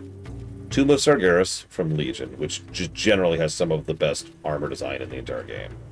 Only a little bit hampered by the older texture resolution. Undermine, which is not hampered by older texture resolution and just looks phenomenal.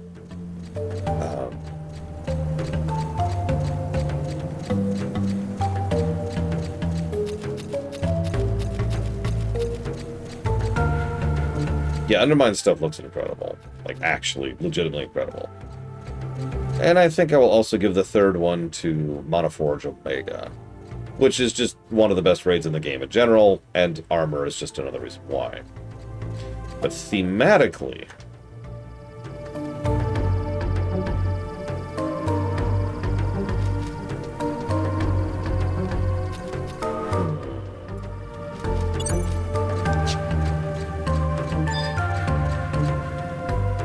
Hang on, give me a sec, 'cause I'm sorry, I didn't take a nap and I didn't eat lunch, so... I was busy.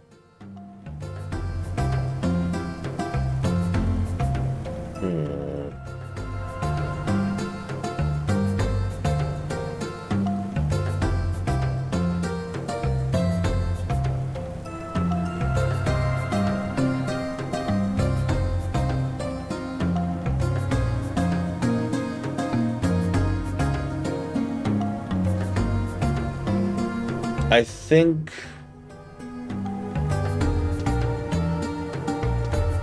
See, I'm kind of torn. There's several good thematic sets in the game. That is to say, themed to the raid, specifically, as opposed to themed to the class. It's actually a difference in policy. Nowadays, they theme the sets to the class instead of to the raid. But I'm interpreting the question as per raid. So based on that, we have... I can't remember the name of it. I think it's the Sepulchre. It's the second raid from Shadowlands, which, while I don't actually like most of those outfits that much, is very themed to the Shadowlands. In fact, it is very themed specifically to the Maw. So that's one of them. I'm also going to mention the first raid in Dragonflight, which I can't think of the freaking name of. But it's got all the elemental, earthy vibe things, right? It's all very elemental themed gear. Hey, Von Falkenstein. By the way, sorry, I meant to mention this when I saw you earlier and I spaced. I apologize. I couldn't get Wizardry 8 streamable. I couldn't get it streamable. I bought the game, set it up, got it to go, got it playable pretty easily. looked into third-party programs to get it streamable. None of them even worked. Like, normally I don't even allow third-party programs at all. But I tried, just for this. I apologize. I couldn't get it right. I'm sorry. I mean, yeah, Mystic Maker. Who knows? Maybe they'll fix that at some point. I think the last one I'm going to pick is actually...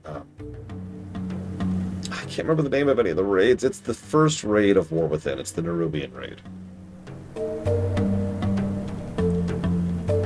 Because everything, all the armor is Nerubian themed and it all looks really, really badass. I think that's going to be my answers. Yeah, so you technically have a donation there just outstanding on Falkenstein. Okay, so the boss has her eye on me. Cool. Really? Okay. Yeah, the only problem with playing Wizardry 1 through 5 is that we're playing Wizardry 1 through 5. Shush, Evo, shush, or be destroyed. I will destroy you, Evo. I will destroy you.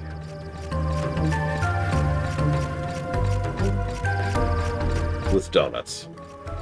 Or donut holes, I guess, in your case.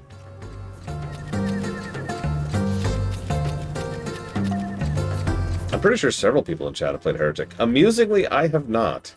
That's one of those rare holes in my gaming lexicon.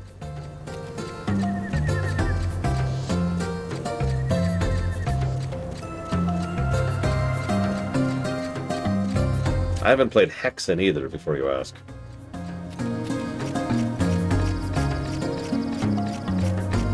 Oh my god, Evo. You're amazing. Never forget it.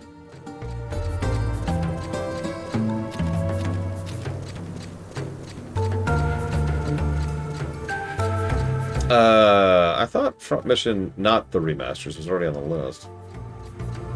I'm not going to allow you to block it up. No more blocks. Blocks are dead and gone. But if you want to add the originals, I could check. Give me a minute to check. Give me a minute to check. Oh. I swore that was already on the list somewhere.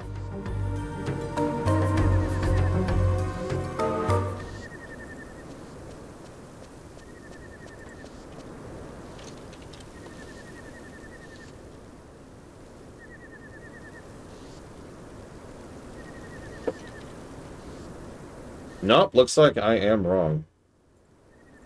Oh, Front Mission 1 then. What's that on? How do I play that? Looks like a PlayStation game. Oh. Never came out in English, huh? Give me a second. Hang on, hang on, hang on.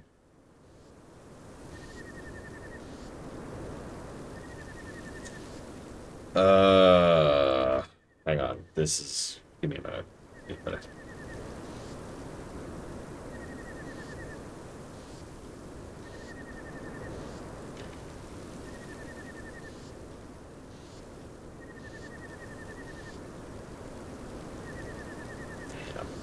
Okay.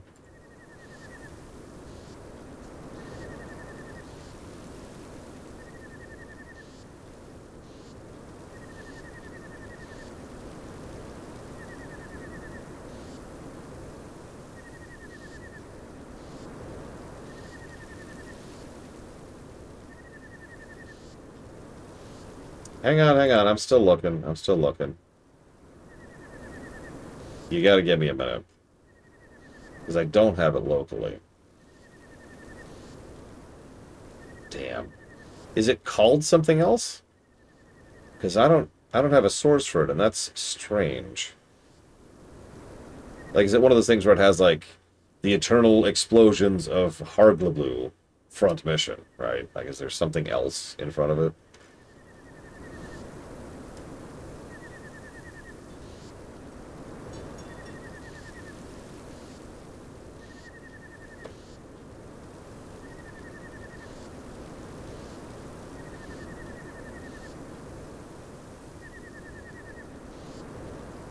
No, you don't understand. There's no searching. It's just... Okay. I have a source for ROMs. It doesn't have it. That's the problem. I'm just looking alphabetically under FR, and it's not there. Under SNES games.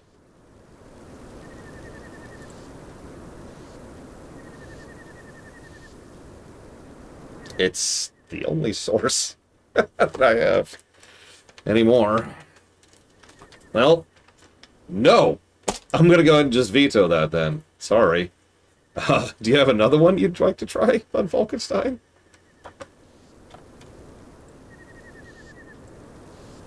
Roadblock, what are you doing here? Come for a visit Taru with the boy genius of Windhurst, have you? Sorry to inform you, I have a super confidential meeting to attend. No time for idle chin-wagging. What's the meeting about? If I told you, it wouldn't be confidential, would it? Maybe you should just come along. I figure you've earned your place after last time. Come then, no dawdling.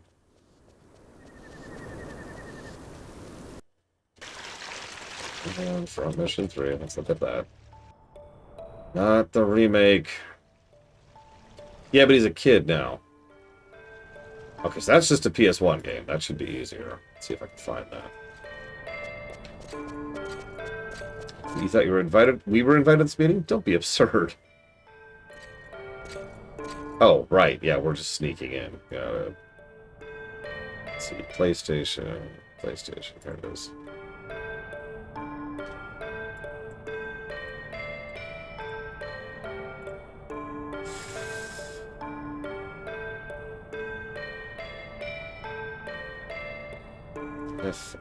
FR. There it is. Front Mission 3.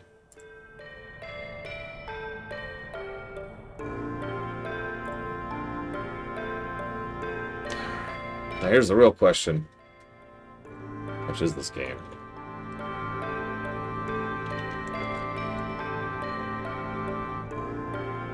$60. Alright. I'll allow it.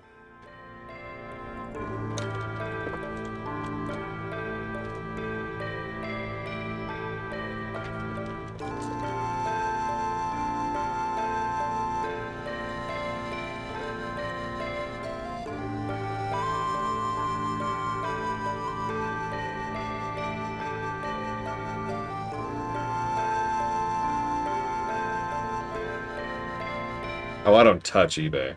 Screw eBay. Actually, yeah, I have been following that case, Mystic Maker. By the way, the Dutch are not the only ones going after them for this. It has to do with a legal precedent that was already set by Sony. They were sued, God, a few decades ago, I think, at this point,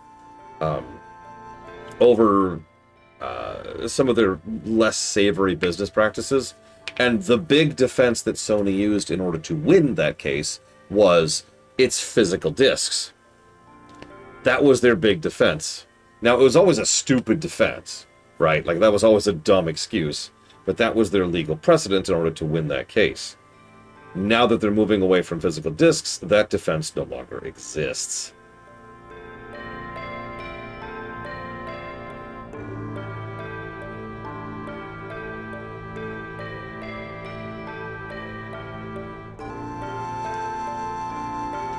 It was an antitrust thing, I remember that. I don't remember the specifics right now, please forgive me.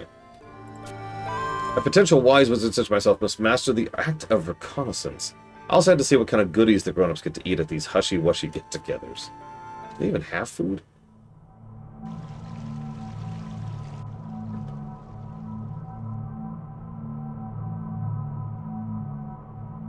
It appears everyone's in attendance.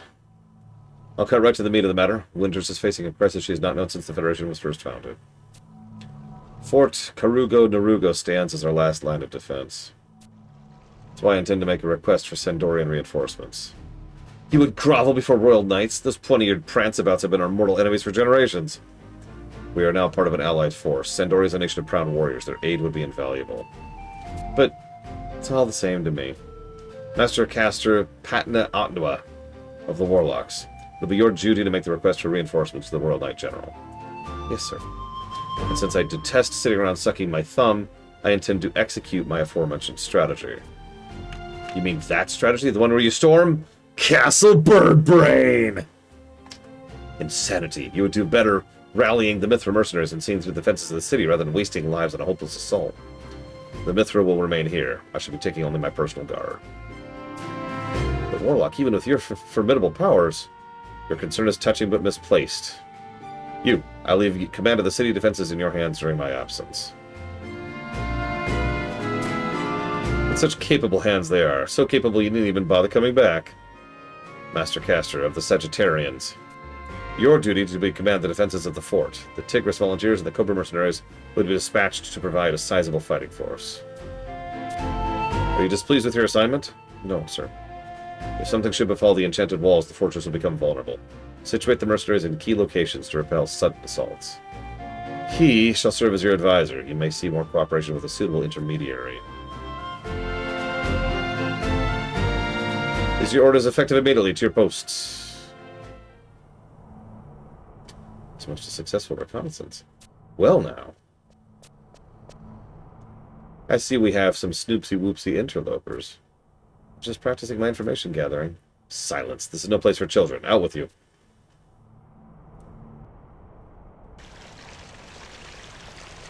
What could the Warlock possibly be thinking? Does he mean to hog all the glory for himself again? Glory! He'll return to a city of smoky ash and ruin if he leaves it to the mercy of the Theocracy.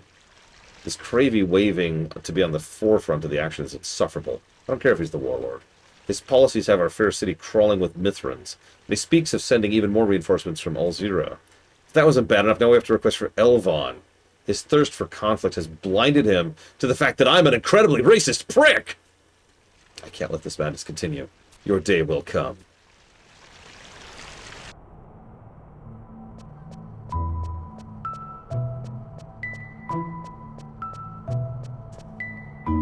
Not bad. Things appear to be progressing according to plan. I hope nothing's been forgotten. Do not underestimate the shrewdness of the Yagudo. They will ruthlessly strike at any weakness in the fort's defenses. We can strike a mortal blow. In the meantime, I'm willing to make sacrifices for the greater good. How reassuring. There is one for whom this must be done. Let's see if your bite is as ferocious as your bark.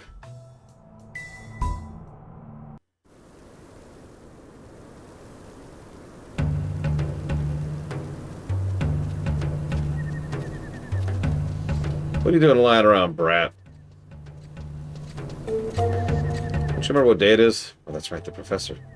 He's leaving through the Winter's gates. Maybe the last time you see him in One Piece, you better give him a proper send-off. Right.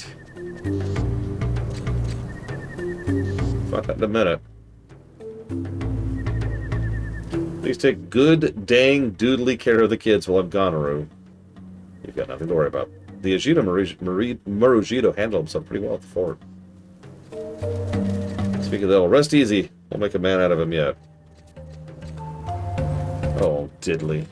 Now, Ajito, I'll be absentified for a time, so don't go make a noodling nuisance of yourself. Alright, Arino? Good to see you again. My duties take me to Juno, and I'll be most rankingly thankful if you could keep an eye on this troublemaker. There's a research effort in Pin Diddly progress to alleviate the food shortages caused by the war. Researchers across Vanadil are gathering to offer their ding-doodly ideas. I've been personally invitified to participate Arino. I must do my bang-biddly best so the children like Ajito can grow up to be healthy and strong, Aru. Don't you fret about me. By the time you return, I'll become a resplendent warlock. Sorry, I can only spare a couple of kittens to escort you to Juno, Professor. I prefer to have someone more seasoned, but his high in mightiness, the warlock, isn't shy about requisitioning my troops. Most of my girls were just hustled off to reinforcements at the fort. Mill. Ma'am. You two are charged with seeing the professor safe to Juno. No side trips.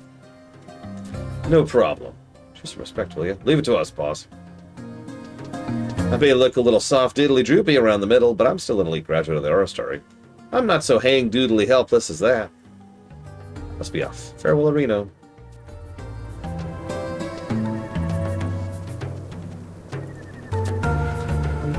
I don't know about those kittens. They haven't even cut their teeth on an enemy yet. Maybe I should go with them? Be foolish. The professor would just turn around and have you brought home. Seems like a job for you, Lowrunner. Can you escort them? Sure. I Try not to run off without waiting for Mr. Red. I'm kidding, I'm kidding. Although I don't see you.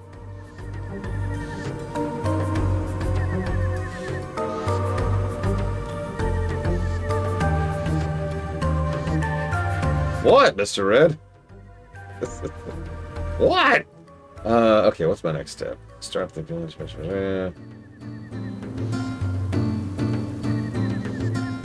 Next, I go to Champagne. And then we've got to bribe our way in. Yeah, this is FF11 for you. So, to return to your point, Mystic Maker, while Zactef is correct and only one factory was retooled, that's a really big deal. Zactef seems to think that Sony's going to back off. To be clear, I don't. Absolutely nothing coming from sources that I'm not going to mention here has indicated that Sony is at all reconsidering their stance. This has been something they've been building up for literal years. And you know how corporate momentum works, right? All of these decisions were made a long time ago, and they've been doing nothing but moving towards those decisions ever since. So, yeah. Trade.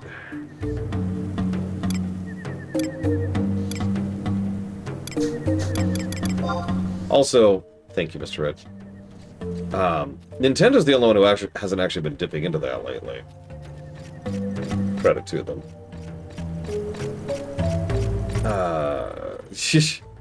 Hey, here's 2 old, crappy Call of Duty games.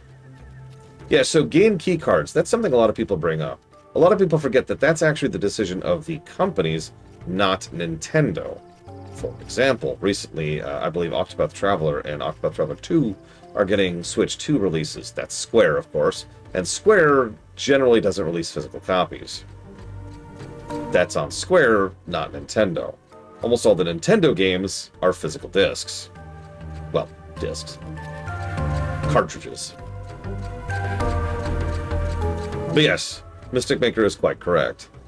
Too many of the... There is no nice way to say this.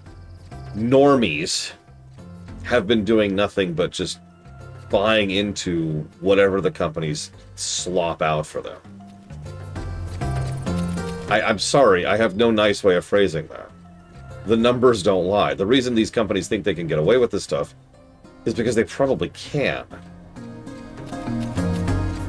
As we just saw with the Call of Duty thing, the so-called outrage about this is mostly amongst the circle of people who are gamers. And there's no nice way to say this. We're in the minority amongst people who play video games.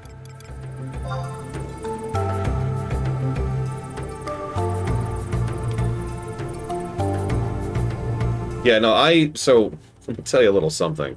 This is admittedly my old man speaking, but you see this right here? This is a case filled with Switch and Switch 2 games. This exists. I actually have several of these games digitally as well. But the reason this exists is because I want to be able to play these games in 10 or 20 or 30 years, right? I still have all my games from back in the day. That's the point and purpose of physical for me. Obviously, physical ownership is physical ownership, and it's something I can do and play and blah, blah, blah, and so that's helpful from that front. But how many people, for lack of a better way to put it, bother?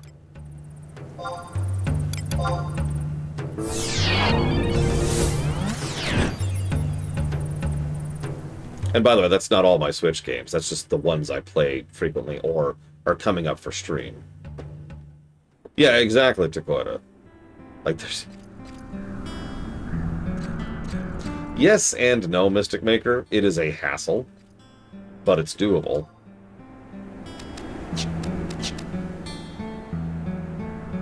Interestingly enough, there are certain Steam games that I just keep a permanent downloaded copy of for exactly that reason. More or less as a just-in-case. And of course, I've got my backup archives, which is separate. Hey, Bladetable, welcome home. I'm sorry I'm kind of low energy right now. Like I said, I'm drained a bit today. Where am I going? The Bulwark Gate, which is at F6, it looks like. Where is that? That's... Oh, there it is. This way it looks like.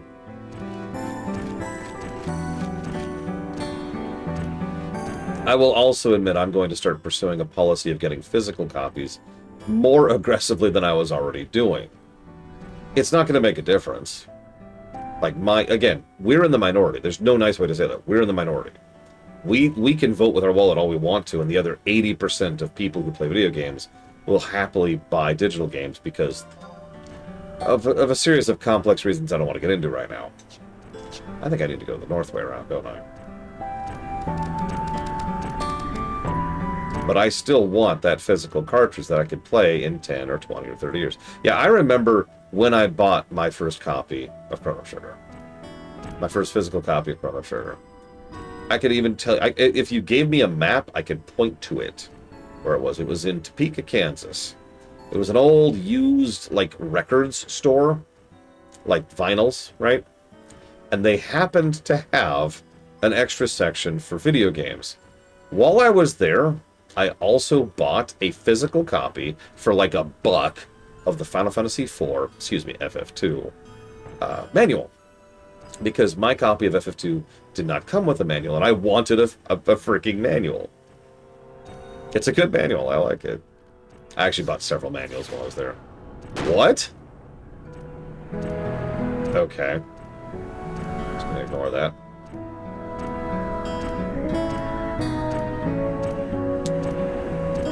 Yeah, there's mines, got it.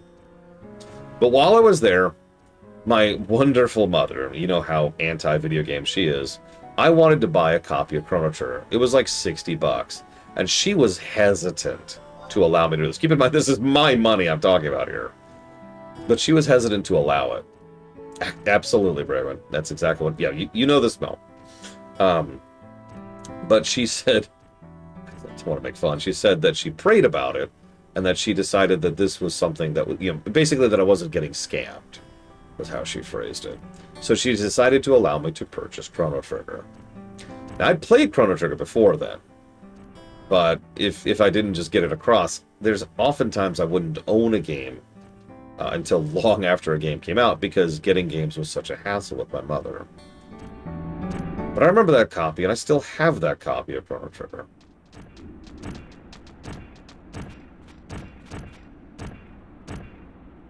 No, I played the snot out of that copy of Chrono Trigger. I think I've told this story when I first moved out of the house, and I was having a like week-long like mental breakdown / panic attack. The game I kept playing over and over and over and over on repeat was that copy of Chrono Trigger. Like, as soon as I beat it, I just New Game Plus and start over again. Okay, so Bulwark Gate.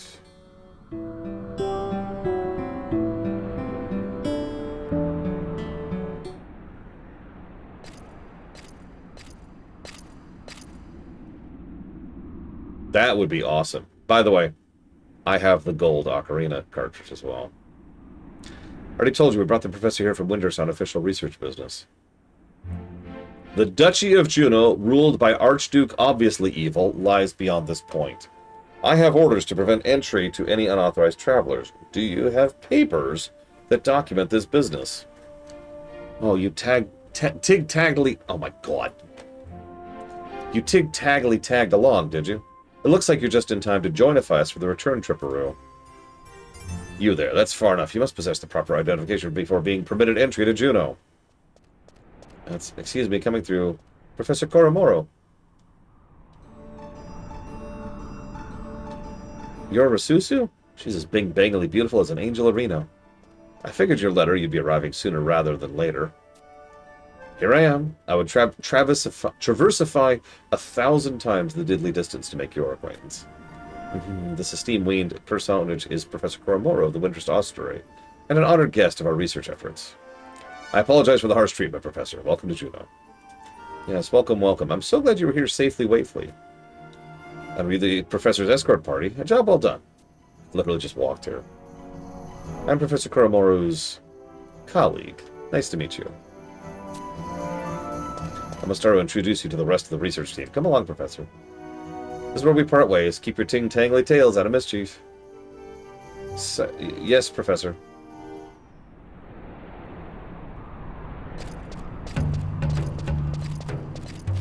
That was uneventful. I think I'm suited to a riskier style of mission. You know, storm the enemy base, stealth and assassination, that sort of stuff. The fun stuff mercenary majors get to do. Something you can sink your claws into. How'd it go again? You wanted to impress the prince of a foreign nation with your dazzling swordplay. Enter the forbidden romance, and then become a wealthy princess, right? What about it? A girl can dream, can't she? Oh, can anyone help me? Anyone at all?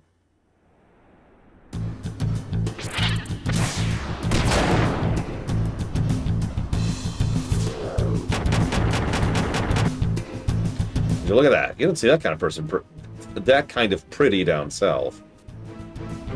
You've got to help him. Are you serious?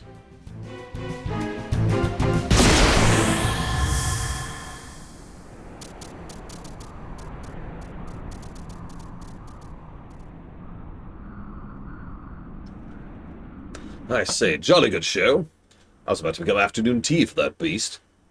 And what fortune to be rescued by such enchanting maidens. I like to think he is including me in that descriptor. You really should be more careful out in the wild, you know. One handsome face and we've lost her. Speaking of which, what brings you out here in the lone in the first place? I was actually part of the Sandorian reconnaissance party. Am.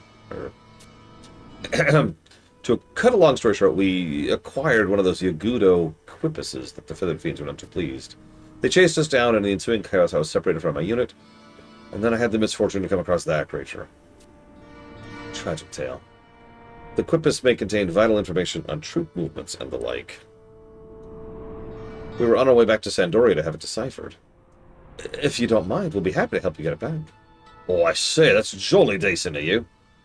Shouldn't we get back to the fort? How can you say that? Don't you mean to leave this distressed soldier to the whims of fate? My instincts are telling me we're onto something big. And this information, as important as it is, we could be looking at instant promotion to captains. Really? We won't just have her hide skinned by the boss for defying orders. But assuming we manage to salvage this, would you be willing to share the deciphered information? I'm certain. There's no reason why this information should not be disclosed to our courageous allies. Your generous and noble words have impressed and captivated me, fair lady. Aw, stop now. Let's go find a 108-knot quipu. Done.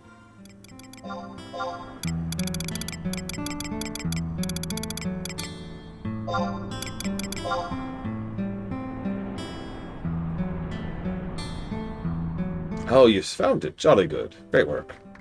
My thanks to all of you. I am overcome by Winter's compassion. Time to head to Sandoria. How do we decipher this anyway?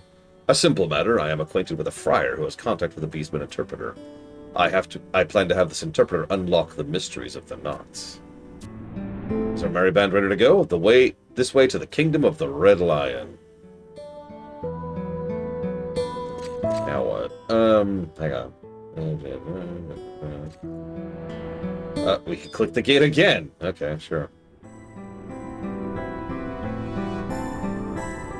I'm acquainted with their friars. Okay.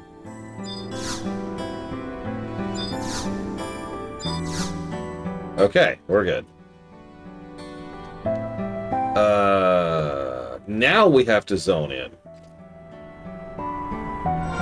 So that's actually an interesting question. So... I'm just gonna hearth. So, I have some experience with, I think, all 4 versions of Chrono Trigger at this point in my life. And honestly, well, the DS version has some really good stuff to it, and it does. The SNES version is still the second best version, and doesn't come with any additional complications. So if you just want to play Chrono Trigger, the SNES version is still really good.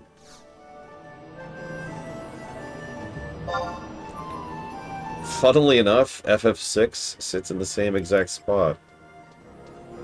Go figure. I'm an idiot, I need to look here. The DS version is probably overall best for Chrono Trigger, excuse me. I'm at the point now where I think the best version of FF6 might actually be the SNES version. I haven't 100% decided that yet, but...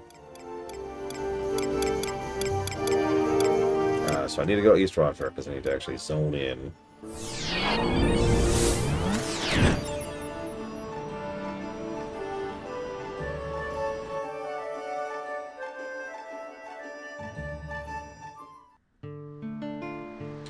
I mean, I would still probably recommend the Pixel Remaster. It's substantially easier to get a hold of.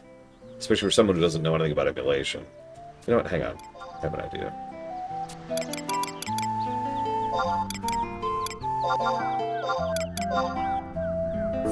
And yeah, it has a button that turns off random encounters. Plus other little tweaks. And most of those are good tweaks.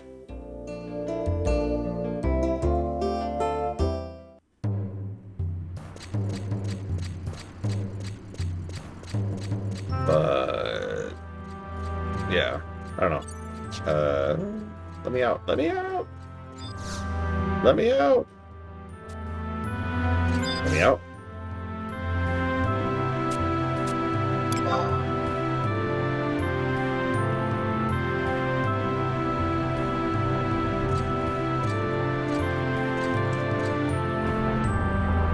So the Steam version is the second worst version of Chrono Trigger.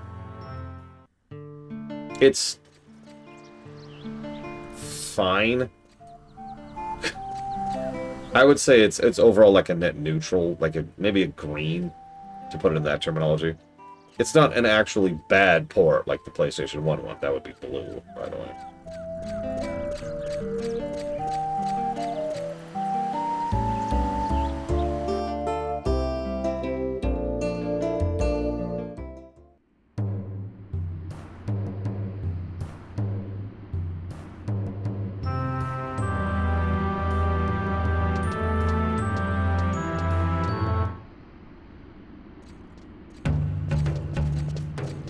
Wait, aren't you ladies members of the Cobra unit?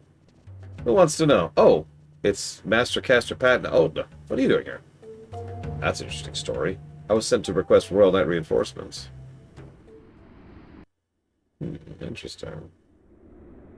I came to you to formally request Royal Knight reinforcements for Fort Cobra. Our beleaguered Federation humbly begs you for aid. I understand your situation. I would love dearly to be of assistance. However, the logistics involved in preparing troops for cross-continent travel. I'm afraid it would be impossible to find a unit capable of undertaking the journey in short notice. General, if I would be so bold, I believe my own unit would not be incapable of making such a trek. Out of the question. Your troops have an important mission before them. I will abide no unnecessary impediments to our plan for the Saramagu campaign. I hope you understand my position. Please inform your warlord that the Royal Knights will do what they can. However, nothing can be promised at this time.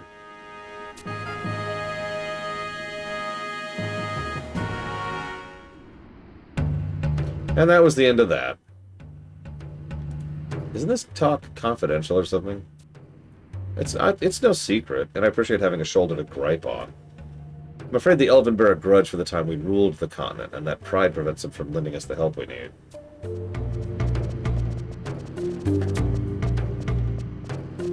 Sir Bob, French, the Temple Knight I spoke of is currently in Square Alley. Let's be on our way.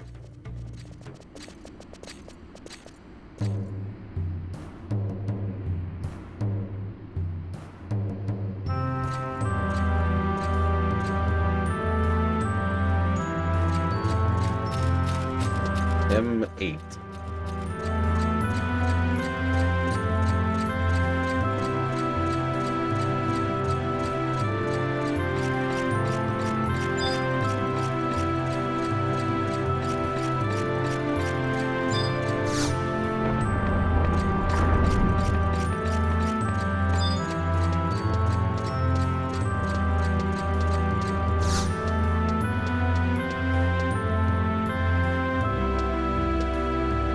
Rashimas! How glad I am to see you safely returned. You were reported as missing by your unit. And who might your companions be? Well, these fine individuals are citizens of Lyndhurst that extricated me from a rather harrowing predicament.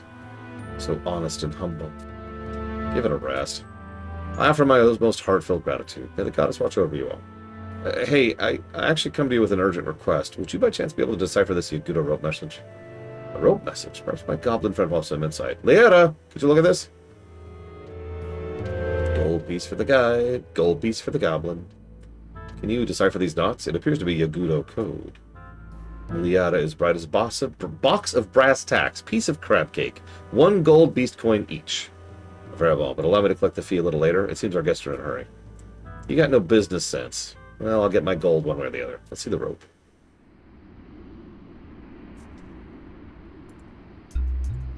So, hang on. If I pull up Wings of the Goddess here, give me a second.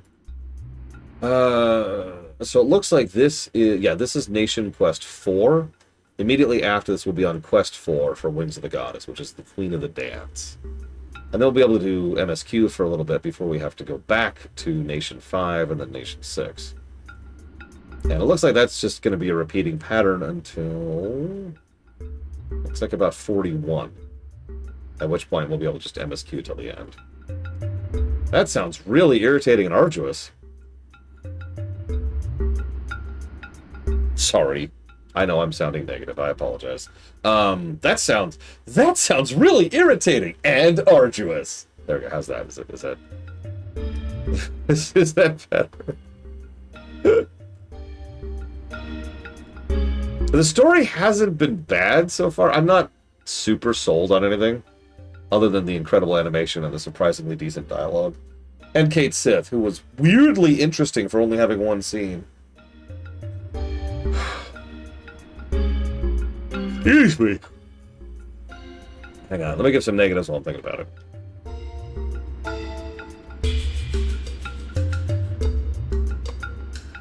That's true. Kate Sith was MSQ. Listen, Astamine. Yeah, I have to scroll all the way up to add new positives or anything else, and then I have to scroll all the way back down. Anyways, something about magic gear? Gear that makes magic useless. The Yagudo have made some places. The Yagudo have developed equipment that renders magic ineffective. Magic-resistant armor. The Sandoria also once attempted to create equipment in our own conflict with Windhurst. Have the Yagudo been successful where artisans have failed? There's more. Manifest, lead us to the city. Windhurst will fall. A prophecy, mayhap? Gives me chills. This is ominous news. It seems the Royal Knight reinforcements are even more vital than our Totaro friend anticipated. Reinforcements? What talk is this? It seems a request was made recently. And General Kosaru refused. How callous. I mean to somehow convince the General to reconsider his decision to lend aid to our allies. If it means aiding my newfound saviors, I will travel to Windhurst alone at the cost of my knighthood. Though I hold little sway in military matters, I will add my voice to your plea. And I think it best you return to Windhurst. It will not help our cause if it was thought as some part of Tataru conspiracy. I'll never understand. But yeah, did you notice something, by the way? Ignore us for a second, right? We've got a Goblin, Elvon, and Mithras all trying to work together alongside several Tataru who also want to work together. The only ones absent here are the Galkans and the Humes. It's interestingly thematic, I think is the word I want to use there. I don't know if they're going anywhere with it, but it's caught my attention. They've been very multiracial, this entire quest chain. One moment. Please accept this platinum beast coin as a token of my gratitude. May it alleviate some of the cost of your journey. Thanks. Looks like it knows for trouble's landed in the thick of it. Is Windhurst going to come through this okay? Maybe we should make plans to board the next ship out. Bite your tongue. Magic-resistant armor is going to help them against Mithrin blades and arrows. I guess you're right. Well, Froshmace and his friar buddy will be alright. I'm sure they'll be fine. I mean, how could anyone resist the charms of two such handsome lads? Those Royal Knights are a stubborn lot. I hear they put people to the sword for stepping out of line. Put them to the sword? That would be such a waste! We gotta hurry back and report to the boss.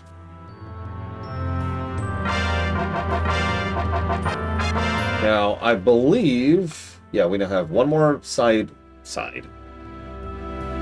Prime up? Like, I guess this is MSQ, but it's kind of weird. It's like side MSQ.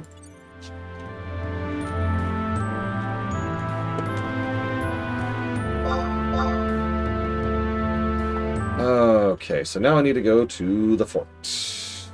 Yeah, it's like MSQ secondary. It's weird. I guess technically, by my own definition, this counts as Prime Opt. But it is MSQ at the same time. I don't know. It's weird. God, no, Mr. Red. No, I don't have it in me. Yeah, it's primary mandatory. Instead of primary optional. Doing all of vanilla kind of broke me. That's not actually a joke. I'm not doing all 3 of these now. I'm not. I'm sorry. It's not happening. As far as I'm concerned, that is completely off the table. I need to go to Fort Gerudo Nagrudo for a storytelling sequence. I need to talk to Roti Molget. That's a map 2. I don't even know where that is. Book. Where's the Sandorian book? Oh god, where's the Sandorian book? Ah, it's at the other gate. Of course it is.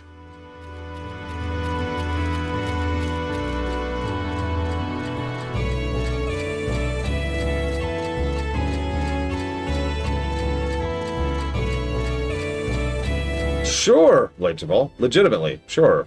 Sorry, I realize I sound horrible right now, so that sounded sarcastic. Let me just switch into, oh god, I can't think of their names. The guys from Mass Effect. With legitimate interest. Yes, please give me a summary of the other nation-states. It would be appreciated. Elcors, thank god, I can't. I can't do it. Oh my god.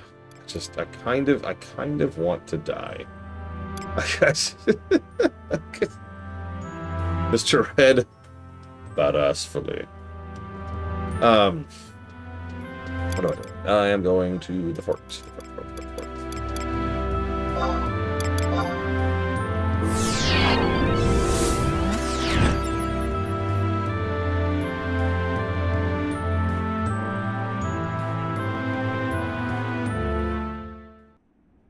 Okay. I need... Hey, we're going to Castle Birdbrain. In the past! Isn't that great?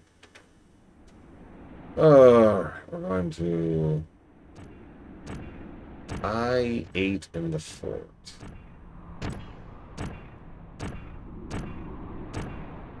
God, there's no winning. It's either terrible music or no music. Take your pick.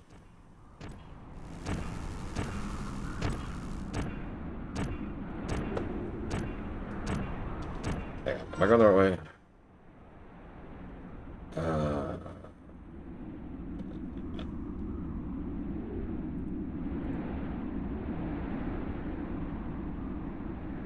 Yes, I think I am in fact going that way. Okay.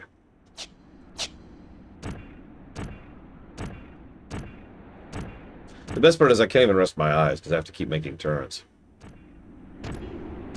Yeah, it sounds about right, Estamine. This is, in fact, my third and final attempt at playing this game. Whoop, I'm going the wrong way. I think you got further than me. The furthest I got back in the day was Delphat, the first visit to Delphat. And I know what you're thinking. What? That dungeon isn't that bad. No. But this was before trusts existed. So me and my friend, who had been able to mostly duo the game up until that point, ran into a brick wall of death and could not progress. So we biggity bounced.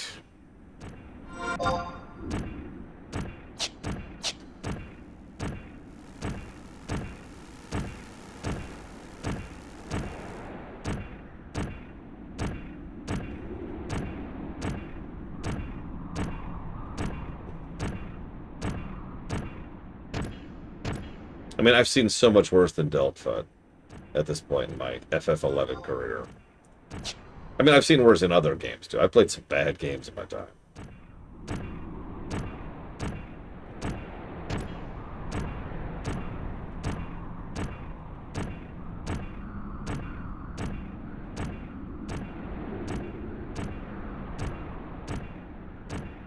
What is a Migdo myth kebab?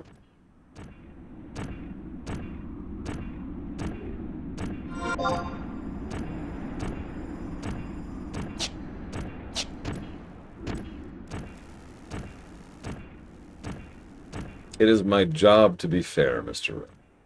However much vitriol and spite I may spit at this game, that cannot and does not affect the review. It never has.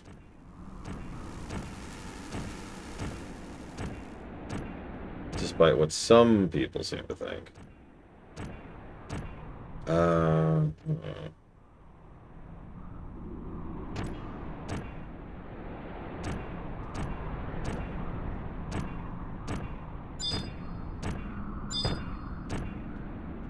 Nope. I am on map 1. Yeah, it's okay. I actually have memory. And if not for memory, I would have no idea how to reach map 2. But I remember having to get to map 2. So let's go over to map 2. Which, what I assume is map 2. I don't actually know if it's map 2, but we'll roam over there. It's not like it's just costing me time or anything like that.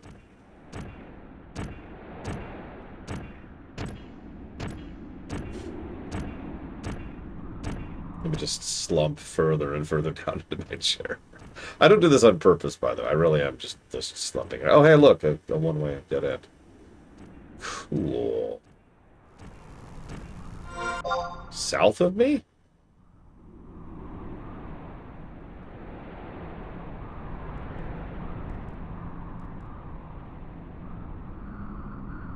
Alright, hang on.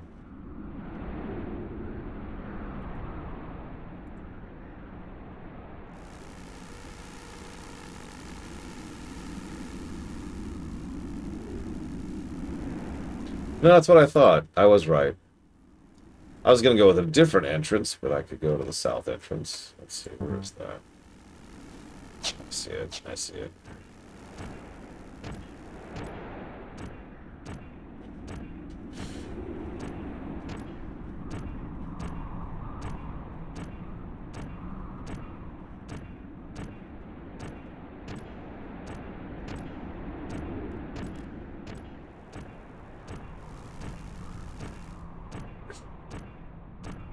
I think I'm going to cut off after this quest.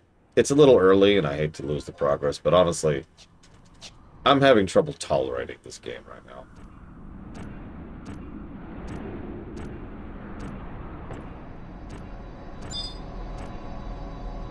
Like, that's it. That's the reason. I'm just going to be really honest about that. Wings has been punching my teeth in this entire time. It's kind of strange.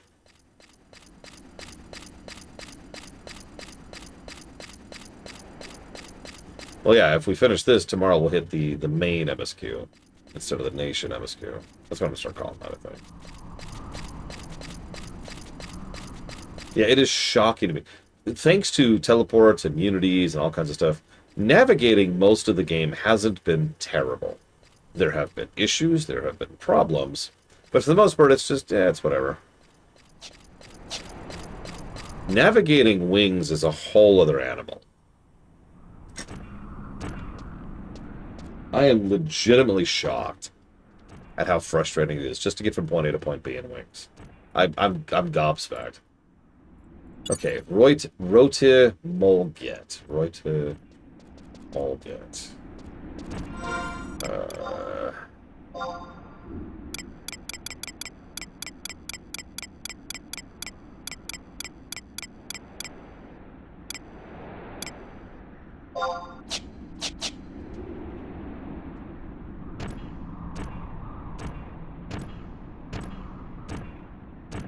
That's a strange question, Elizar.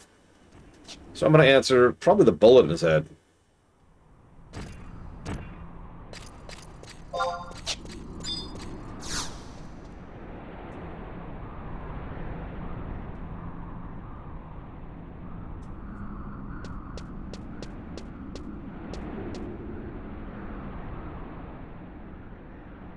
Lore Runner, you just missed them. Hey, what took you so long? The boss will have her ears if you stand there yapping so long. It's awfully quiet around here. Where is everyone? I guess it's a little less lively than usual. I can explain. Explain, explain. Yeah, I mean, you're asking what was the biggest problem with someone who was a hateful asshole and a grifter, who was going out of his way to try and make the world a worse place. He was diseased in the head? I don't know. There was something wrong with him? He was born evil? I don't know. What makes someone evil? I don't know. Whose ridiculous idea was that? You think you could hold the fort against the Yaguda without my girls?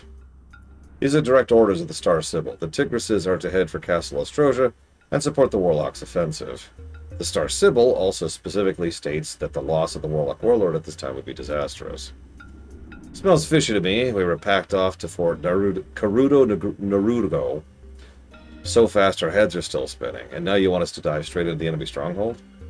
The words of the Star Sibyl are not subject to discussion. That goes for the Warlock's orders as well. People of this kind don't really know how to stroke the Mithril the wrong way.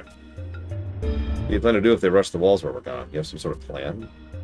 The walls of this fort are protected by powerful magic.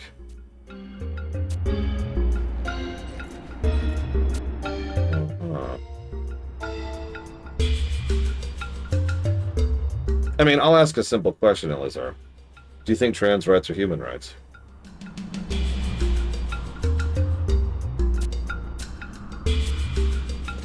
So this is interesting.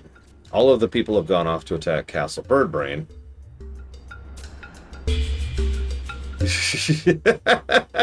Sorry, the way she just said that was, you see there's magic in the fortress and a secret code, and it's all bad. I have no idea what you just said. Can some of you make sense of that for me? Are you telling me the Yaguda have got their talons on some magic-resistant armor? Our sorcerer's reliable. So we're back to good old-fashioned soldiery. It means our forces consist of Mithra and a company of pudgy bookworms? Boss, isn't that the Sagittarian Mastercaster? Mastercaster Bob, are you sure a unit will be... Is it okay if I just don't read any of these names out loud? I hate these names so much. But we don't need. The magical walls of this fortress were built to withstand the most determined onslaught. The Yaguda won't lay so much as a feather on the inner courtyard. Thank you, Orchid. No, he didn't think so, Elizar. That's exactly why I asked that. That was one of his biggest things that he was pushing, was that trans people... actually, what he was specifically pushing for was that trans people do not exist. And should be treated as scum, criminals, liars, etc. Why do I need to do everything myself? The Tigresses have half a brain between them. They're not a bunch of mewling kittens to be taken in by Tataro's glib tongue. Lore Runner, go to Castle Birdbrain. Get the Tigresses back. Oh yeah, he also said the 14th Amendment was a mistake.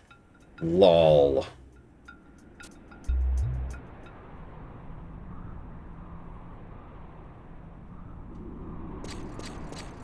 Alright, so now I go to Castle Birdbrain. I'm pretty sure I don't have that point. Oh, much worse, Elizar. Like, actually very much worse. You'll forgive me for my ire. So how do we... Oh, hang on. Where's Blade Dwell? Blade Dwell's right there.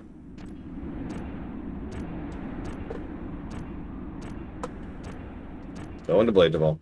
What's up? Was he also a homophobe? I didn't even hear about that one. Doesn't surprise me. I wonder if he was a homosexual homophobe. Something that happens weirdly commonly.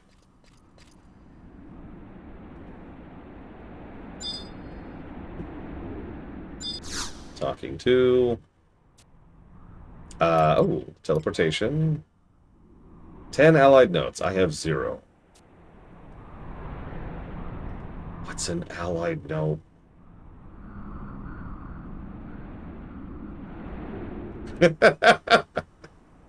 No, it's fine, Elizar. That's why I cut through the heart of the matter. I was like, hold up. Do you think trans rights are human rights? It's a surprisingly easy question to cut through a lot of bullcrap.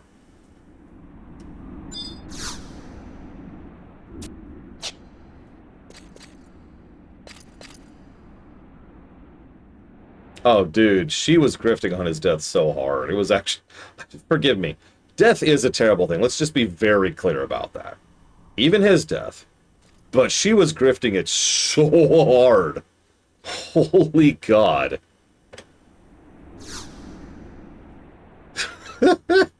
Like, it was comical.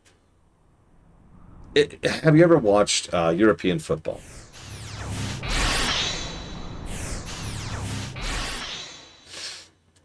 So, for those of you not aware, this is actually worse in Britain, in my exposure, than other places, but all of them do this. They're all a bunch of frickin' prima donnas. This actually irritates me. It's one of the biggest things I don't like about football, excuse me, European football, is that if they feel like a brush or a touch of someone on their body, they will be like, oh, and they'll splay out on the ground. No! Oh, I'll never walk again. Oh, God, I've broken my... Yeah, they're divas. They're goddamn divas. Right, book, not crystal. Book. It's so true. It's so true. And there's a strategy to it. The reason they're doing it is because they want to try and get a yellow card or a red card on the other team. And very recently, during the whatever cup is happening right now or was happening last week, I happened to watch some jackass who I actually saw the thing, and I don't think he even sprained his ankle. Like, watching the slow-mo, he just went over, and that's it. But even if he sprained his ankle, as he was being carted off the field, he was like this. No joke. He was just like, oh God, agony. I can't move. I'm dead forever. And I'm just bull crap. Bull crap.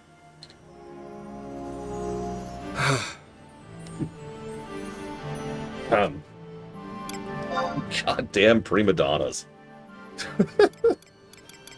Sorry for the random off-topic thing, but it irritates the piss out of me.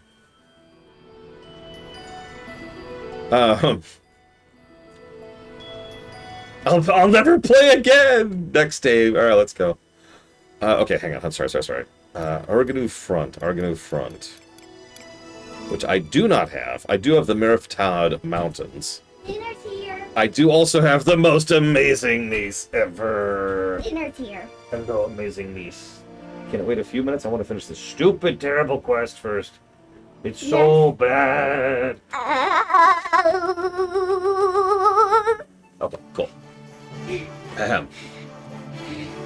Oh, you want? Do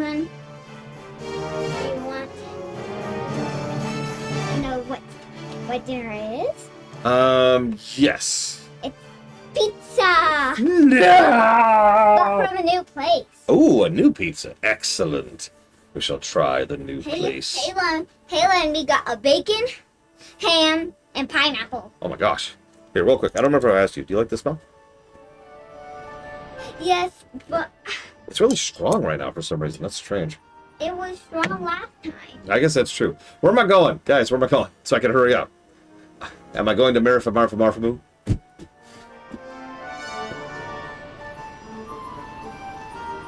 Okay, thank you. Yeah. I mean, I was talking, so while I was, during the non-dark, I was talking with someone about the differences between American football and European football. Because it's funny, the two are fundamentally different. Like, there's really no similarity between the two, really. And I could give a lot of reasons for that, but my personal favorite is how they approach the players. In European football, it's all about trying to be agile, trying to avoid the other players at all costs, and trying to make sure that you follow very specific rules about when you can use the ball, how you can use the ball, which parts of your body the ball can touch, etc. Very precise, right? American football is actually similarly precise, but in a totally different way, because it's all about contact. It's all about trying to, yeah, it's actually much more like rugby. It's all about trying to actually specifically hit, yes, that is true, Elizar, the enemy, right? It's supposed to be about trying to tackle the enemy. There's a reason why, if you've ever seen a football player, an American football player, they have tons and tons of protective padding everywhere. And you're supposed to kind of like beeline, like they're trained to beeline for the chest area because they've got actual goddamn armor on it, right?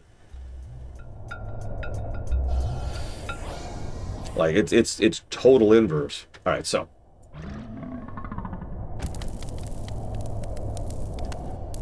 Is that it on this floor? Looks like it. No sign of stragglers. Where are all the Hulk and elite troops hiding? We fought nothing but rank and file. We need you back at the fort. What are you doing here? What's going on here? Who's guarding the fort? That puffed up pea-brain from the Sagittarian War Warlock sent us here under the Star Sibyl's name. We thought we had no choice. Star Sibyl? That's right. And there was this... Keep your explanation brief. The fort's in trouble. You're certain? Here's the situation. We left pretty much nothing but little warlock guys at the fort. I'm guessing they aren't too handy with swords and bows. I'm surprised this type of equipment appeared so early. Is there anything else gleaned from the Cupus? Yes, actually. The manifest will lead to the city. Winters will fall. What's that supposed to mean? Isn't that what they call the Yagudo deity? Ziziku the Manifest. Fascinating. So the Yagudo leader has joined the main thrust towards the city. That explains why the castle's so empty. When you're done hypothesizing, how will we mobilize back to Windhurst? No, I think I understand the game now. First we return to the fort. I need you to go to Windhurst after all. Rouse the Anaconda, send them to the fort with all haste. Understood.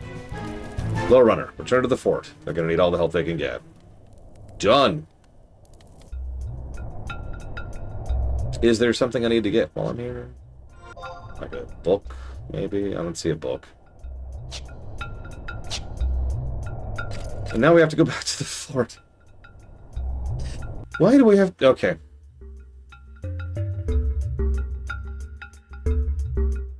It looks like we have to go all the way back to the fort and a storytelling thing and...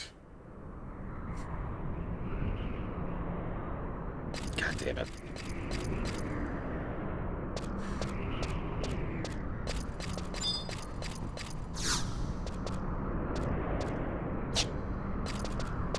I don't even know how to do that, first of all.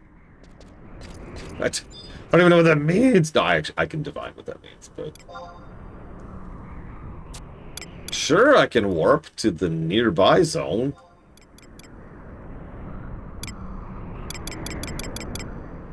Which is here. Semi-gun Imperial standing.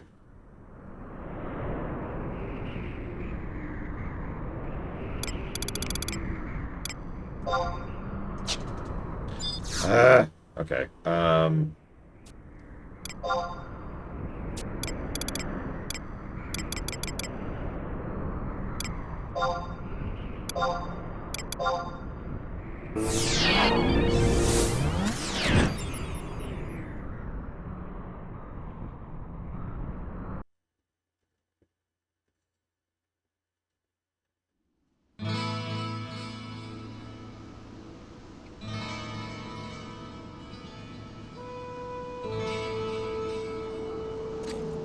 I mean, yeah, to Base Master, you are absolutely correct.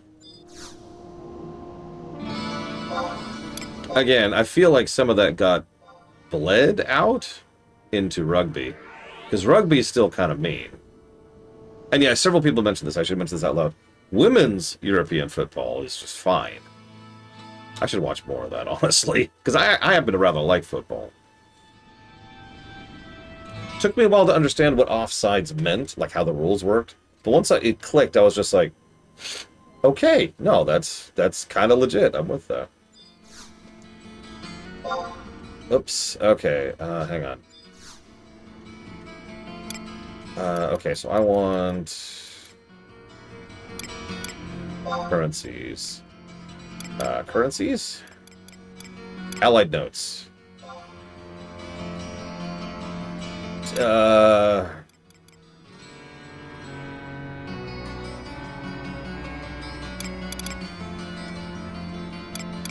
You're amazing, Bragwin. So I need 3,000. Okay.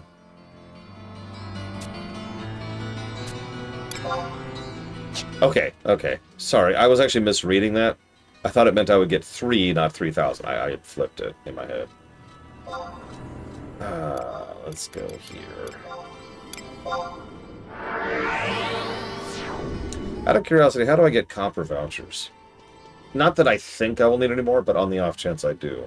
It'd be nice to know how I can procure more. Got it. That sucks. Good thing I was doing that constantly while leveling. So we had that bank. Nobody told me to have copper vouchers. I just got those because I kept doing ROEs. I mean, I hope it doesn't turn into the college football thing here, to Base Master here in the States. So I hope it just kind of gains momentum and is awesome. What am I doing? I'm going to... How do I teleport to? Who am I going to teleport to the guy? Winter's... Okay, so... I should actually have it. Oh, I don't.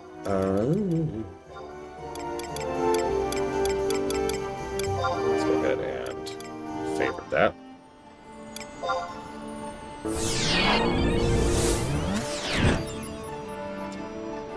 That is a tough question, Ross.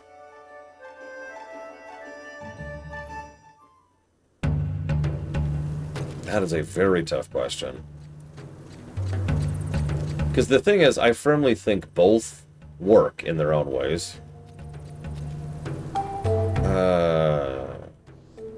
CA. Okay, that's what I was just... I saw a CC and I thought that might be it. There's another CC. Yeah, water breaks. What is wrong with you people?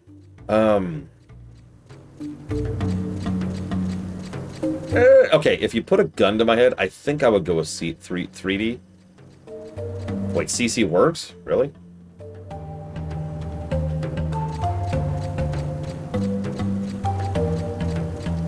I don't want to explain why. No, I know exactly what you mean, Ross. Because 3D allows you to do more with the camera, put simply. 2D is always going to be a little bit more inherently limited and more difficult to work with for certain very specific types of angles. What? No, I said no! Oh, whatever. Oh, I think he just put a sigil on me. Yeah, he did. I can't remember what that does at this point in my life.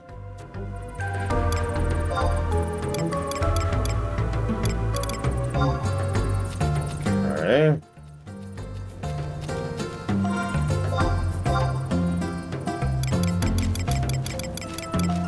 I was looking at an episode of MLP recently. I forget which one, please forgive me. It's something in Season 7.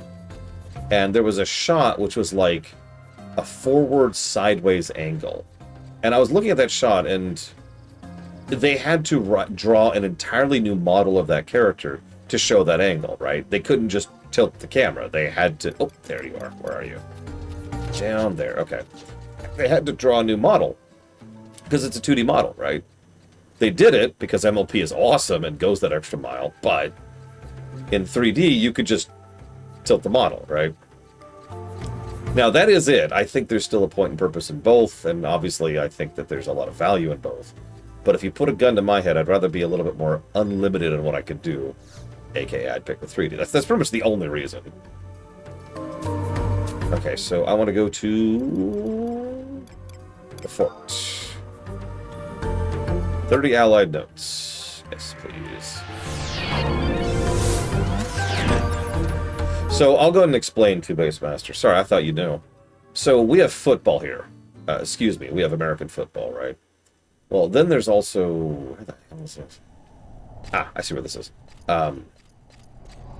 I think Huthor is on crack. Tell Huthor to watch Arcane and then tell me it's not artistic. NFL and the NCAA, but nobody talks about that. But college, right? College football, this is actually kind of old at this point, about 20-ish years ago, started taking off. Now, that's good. Get away from the big things, get to see more people who are more interested in it. Yeah, it was new blood, and it was different type of games, and it was just generally nice to see. The problem is money moved in. And I could probably stop the story right there. College kids are absolutely abused and taken advantage of in college football. A lot. It has grown and grown and grown and grown and grown, and because of the fact that it's a school thing, there's no real additional, like, legal protections that some of the NFL players have, right? they don't necessarily get a lot of payment for that. They tend to get scholarships for it. But an enormous quantity of money is flowing through people who are not actually playing the game.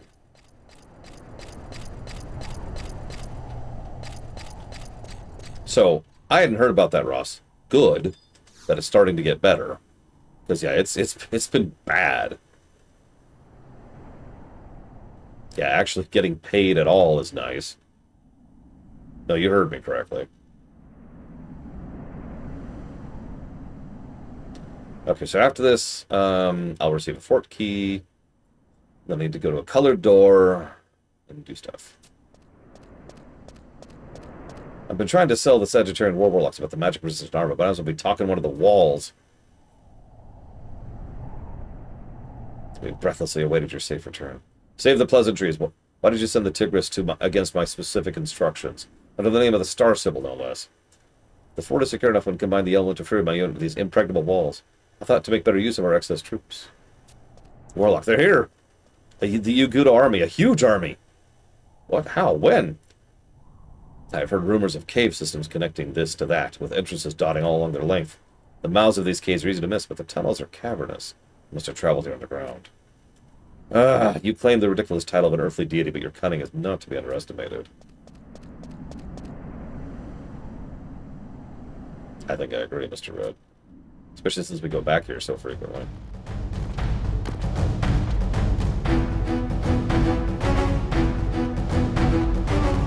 They seem to be holding position for now. They mean to encircle us.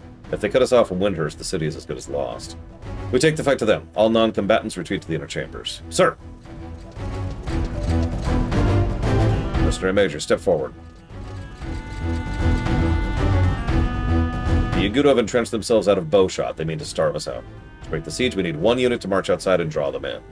This will be a most dangerous duty. Who is up for the test? Note, he asks for volunteers. I like this guy. I've been liking him this whole time. I really hope he's not the secret villain or something. Anacondas, to the walls! Don't let the Roma have all the fun. Watch your tail out there. I'm more worried about you falling off the wall. The fortress. No, the entire Federation forces are in your paws, brave Mithra. He's also not a racist, which immediately endears me towards him. You notice that? The Krobos have pulled them into bow range. Hold your fire. We want to bring them as close as possible.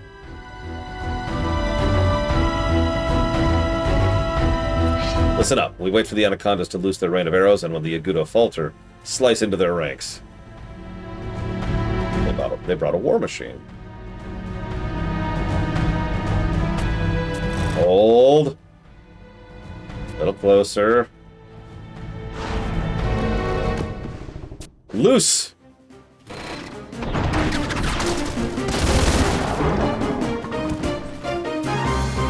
For Windhurst! I'm actually with the story, like I said earlier. So there's their fire-resistant armor. Impossible. Cease casting. No more elemental spells. Support the mercenaries with enhancing magic. Credit to Idiot Face. The moment he saw proof that the magic-resistant armor was real, he switched his tactics like that.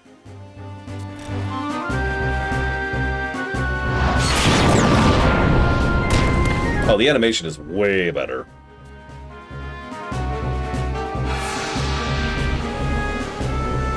We're at like Legion levels of animation here. WoW Legion, I mean.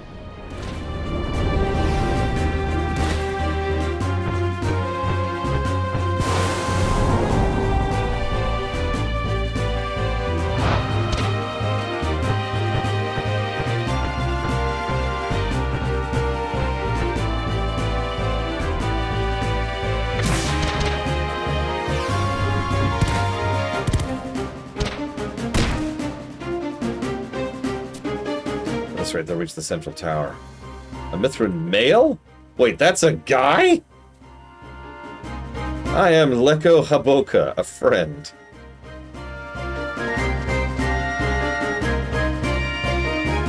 It's almost time.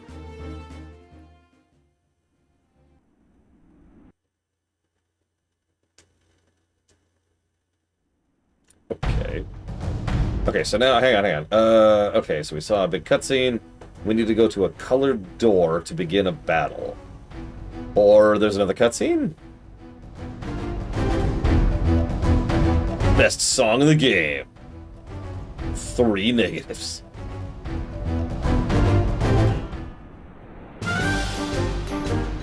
Don't waste your energy with elemental spells. All non-combatants to the hidden port. Too late, we're surrounded. The only survivors of the Taurian war warlocks. Time to be slaughtered. I'll go out in a blaze of Firaga! Don't be a dunce. When magic fails, draw your sword. If your sword snaps, fight with your fists. Show them what a warlock is made of. Don't give up. Believe in your warlock warlord. We will win through. We must win through. I've sacrificed everything for this.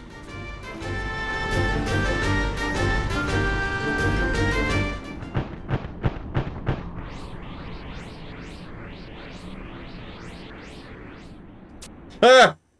Ha! Ha! Ha! Ha! They did it! I actually didn't expect them to.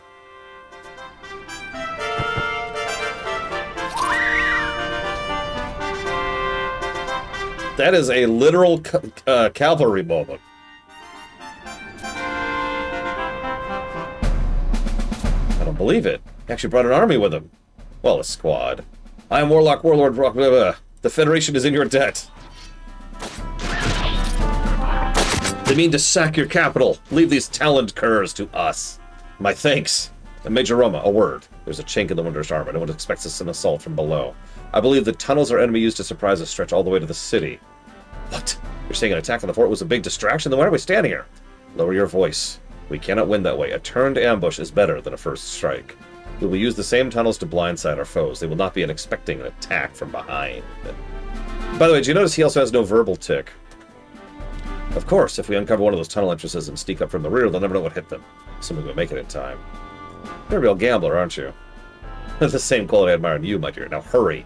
The subterranean force must be destroyed. Here, you, take this fort key. There must be a tunnel entrance located in the fort. You'll need this to access it. You sure you can trust this greenhorn with something that's important?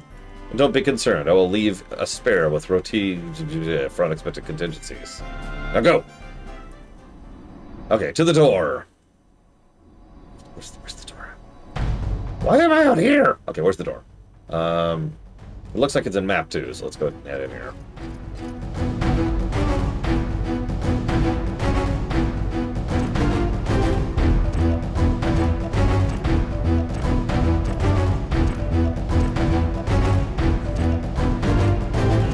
Yeah, I'm just kind of skipping over names. Yeah, literally nobody knows who we are. Not even like conjecturally. Literally nobody knows who we are.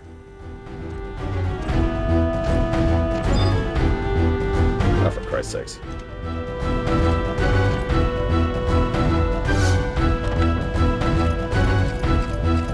Yeah, we just appeared one day and it's like, huh? Yeah, we're from the future. Oh my god, I'm just gonna run. I can't mount for 30 seconds. Because this game was made with crackers, Pringles, and hope.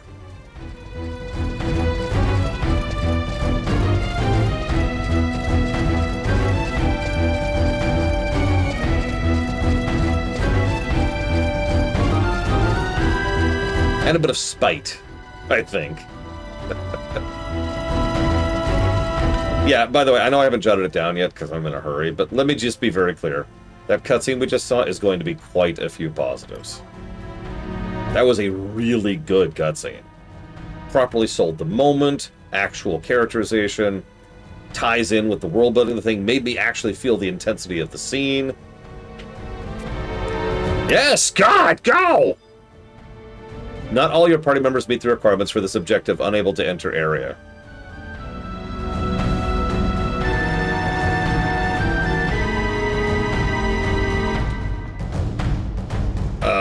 I've never encountered that error before.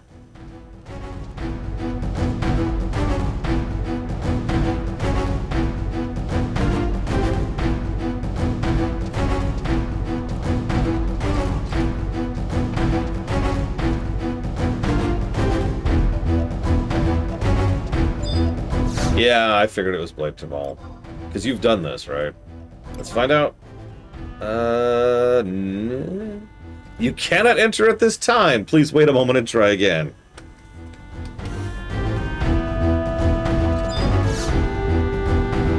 It's a different error.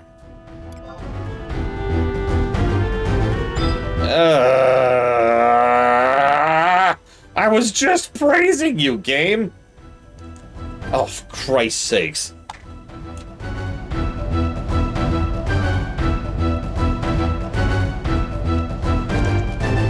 No, I think I actually know what's happening. You know what the instance cap is in WoW, right? I think this is their version of that.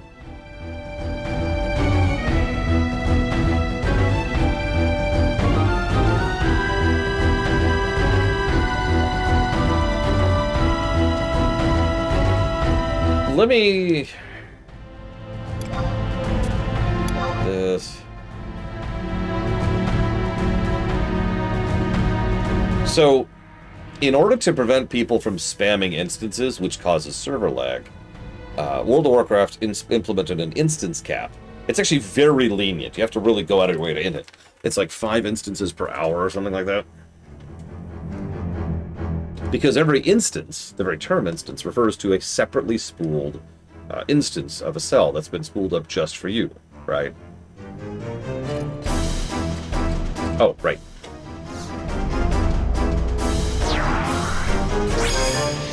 So in order to prevent players from spooling up too many instances at once, it says, hold up, and forces you to wait before trying to spool up a second one. Make sense? I'm almost positive that's what just happened.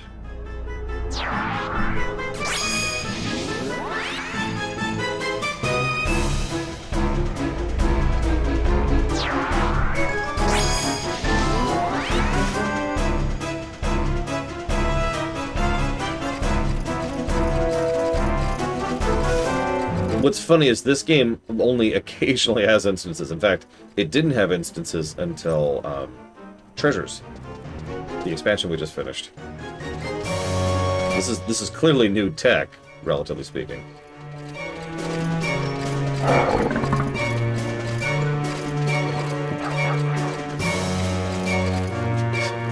This game? Hang on.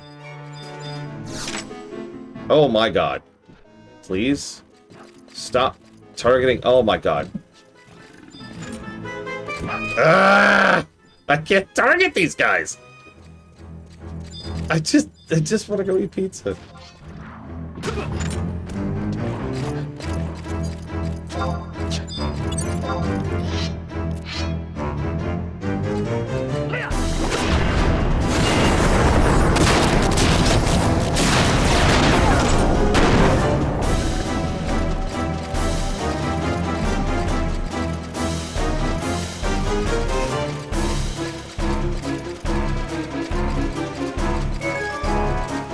I don't know how to Blade Evolve. That's the problem. In fact, I'm pretty sure I can't because of the interesting nature of how this is all set up.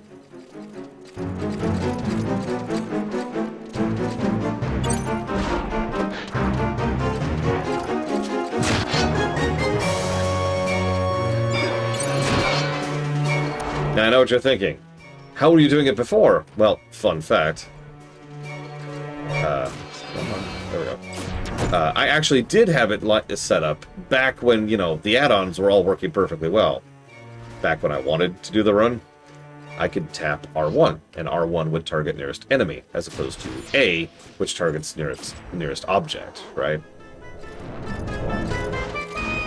Well, that doesn't work anymore. Along with the hotkeys, which is why I have to reach up periodically to hit my numbers on my keyboard.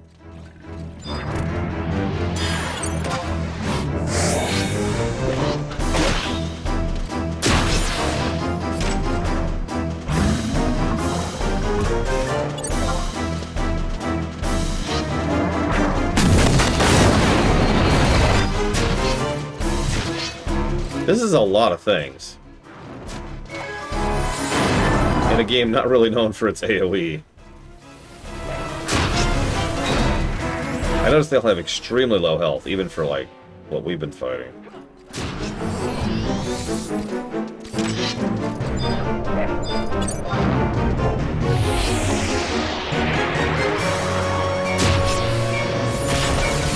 No, Evo. I'm not. I just want to finish this goddamn quest!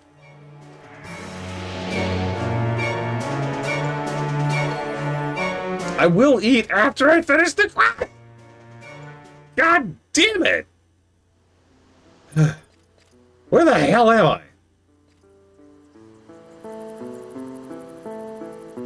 Okay.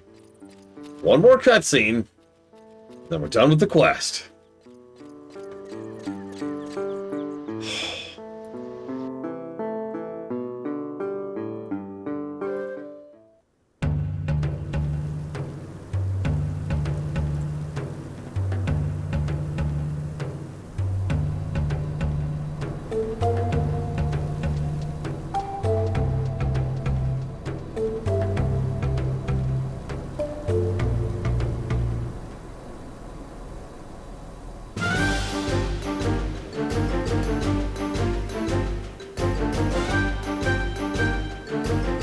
The force is endless.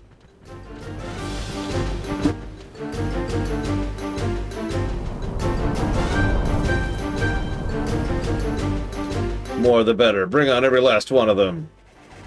Are you stupid? Yes! Go forth and destroy my masterpieces of magical mechanical mayhem. Not 10, not 100, not even 1,000 beast beakmen are a match for the mighty White of the Cardians. Pain, destruction, exhilaration. What better way to test my creations?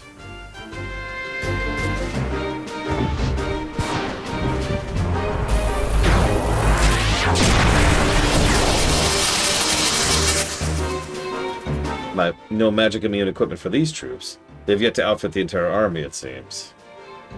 What an excellent opportunity to unleash the full extent of my wrath. I feel a little left out with all those Elvon and Mithrin stealing all the glory. You're interfering with my magnificent field experiment. My apologies.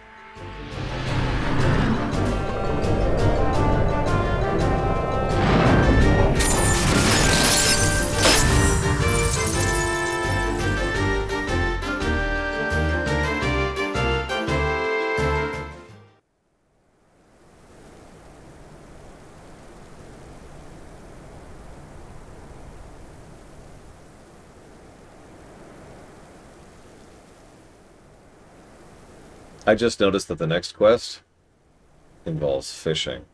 I've never fished in this game.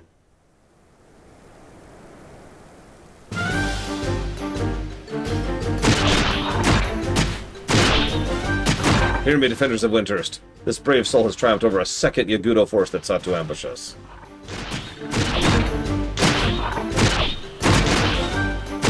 There'll be no more reinforcements for our enemies. If we win this field, the day is ours.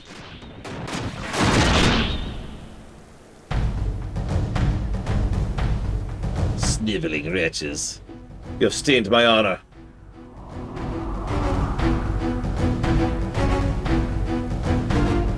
But your squeals of glee are hasty. Today's battle is nothing more than a prelude in the dirge of your nation's obliteration.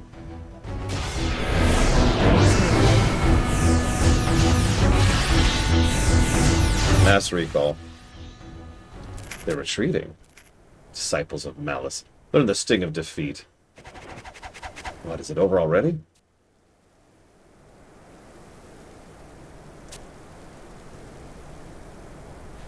Victory!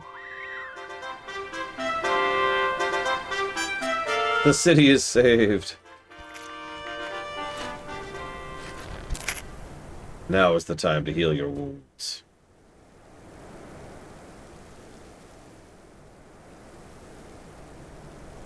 And mourn the passing of friends. It's okay, that's definitely the last cutscene, right? Doodle-doo.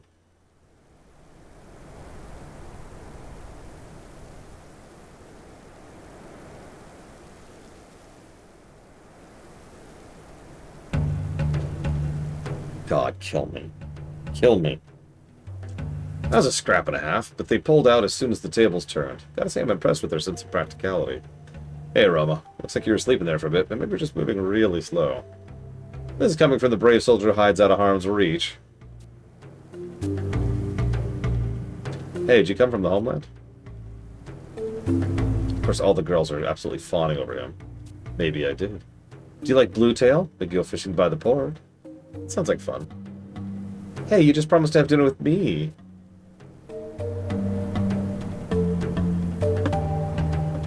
Alright, I hate him. Time to kill him. Yep, nope, time to kill him. We meet again. I was watching you back at the fort. Impressive.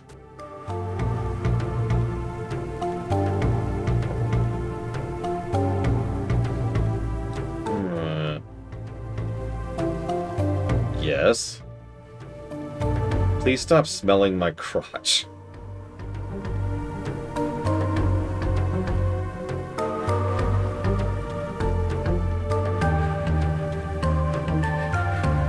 Interesting. This gentleman's one of yours. He is a cat! That's right. And your name? Runner Lore. Well, I am Leko Haboka. I think we'll be firm friends. I'll be seeing you.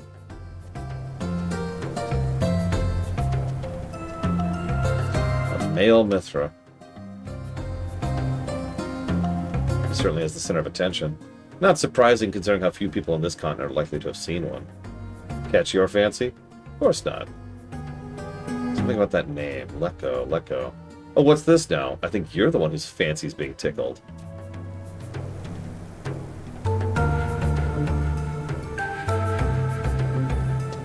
Well done. You played a big part in this victory. We've had word that the Royal Knights put the last nail in the Ugudo's coffin back at the fort. They really put the fur out of the fire. According to those two, you're partially responsible for their change of heart. So here's a pat on the back from me. You know what? I'd complain, but honestly, we're already being acknowledged with respect, which, once again, is substantially better than the pacing that we had in Treasures.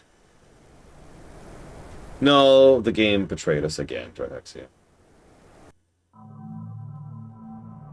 Oh my god.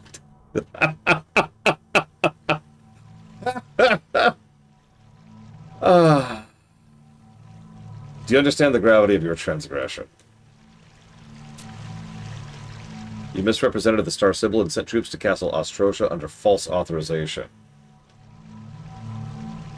My most abject apologies. Your actions placed the fort and the city in mortal peril. How will you repent for this crime? Anything. I'll do anything. Close your eyes. Pray to the moon and stars. And he's dead.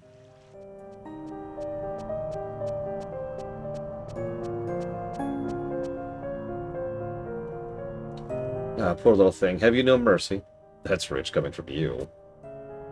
Whatever do you mean?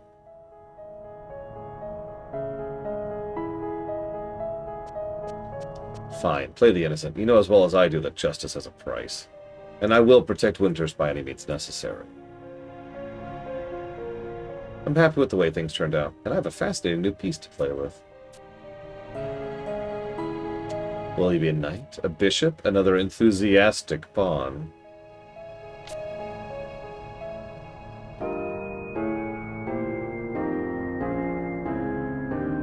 Even pawns have their uses.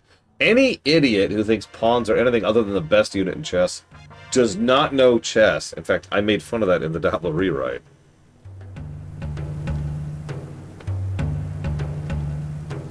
Oh, okay.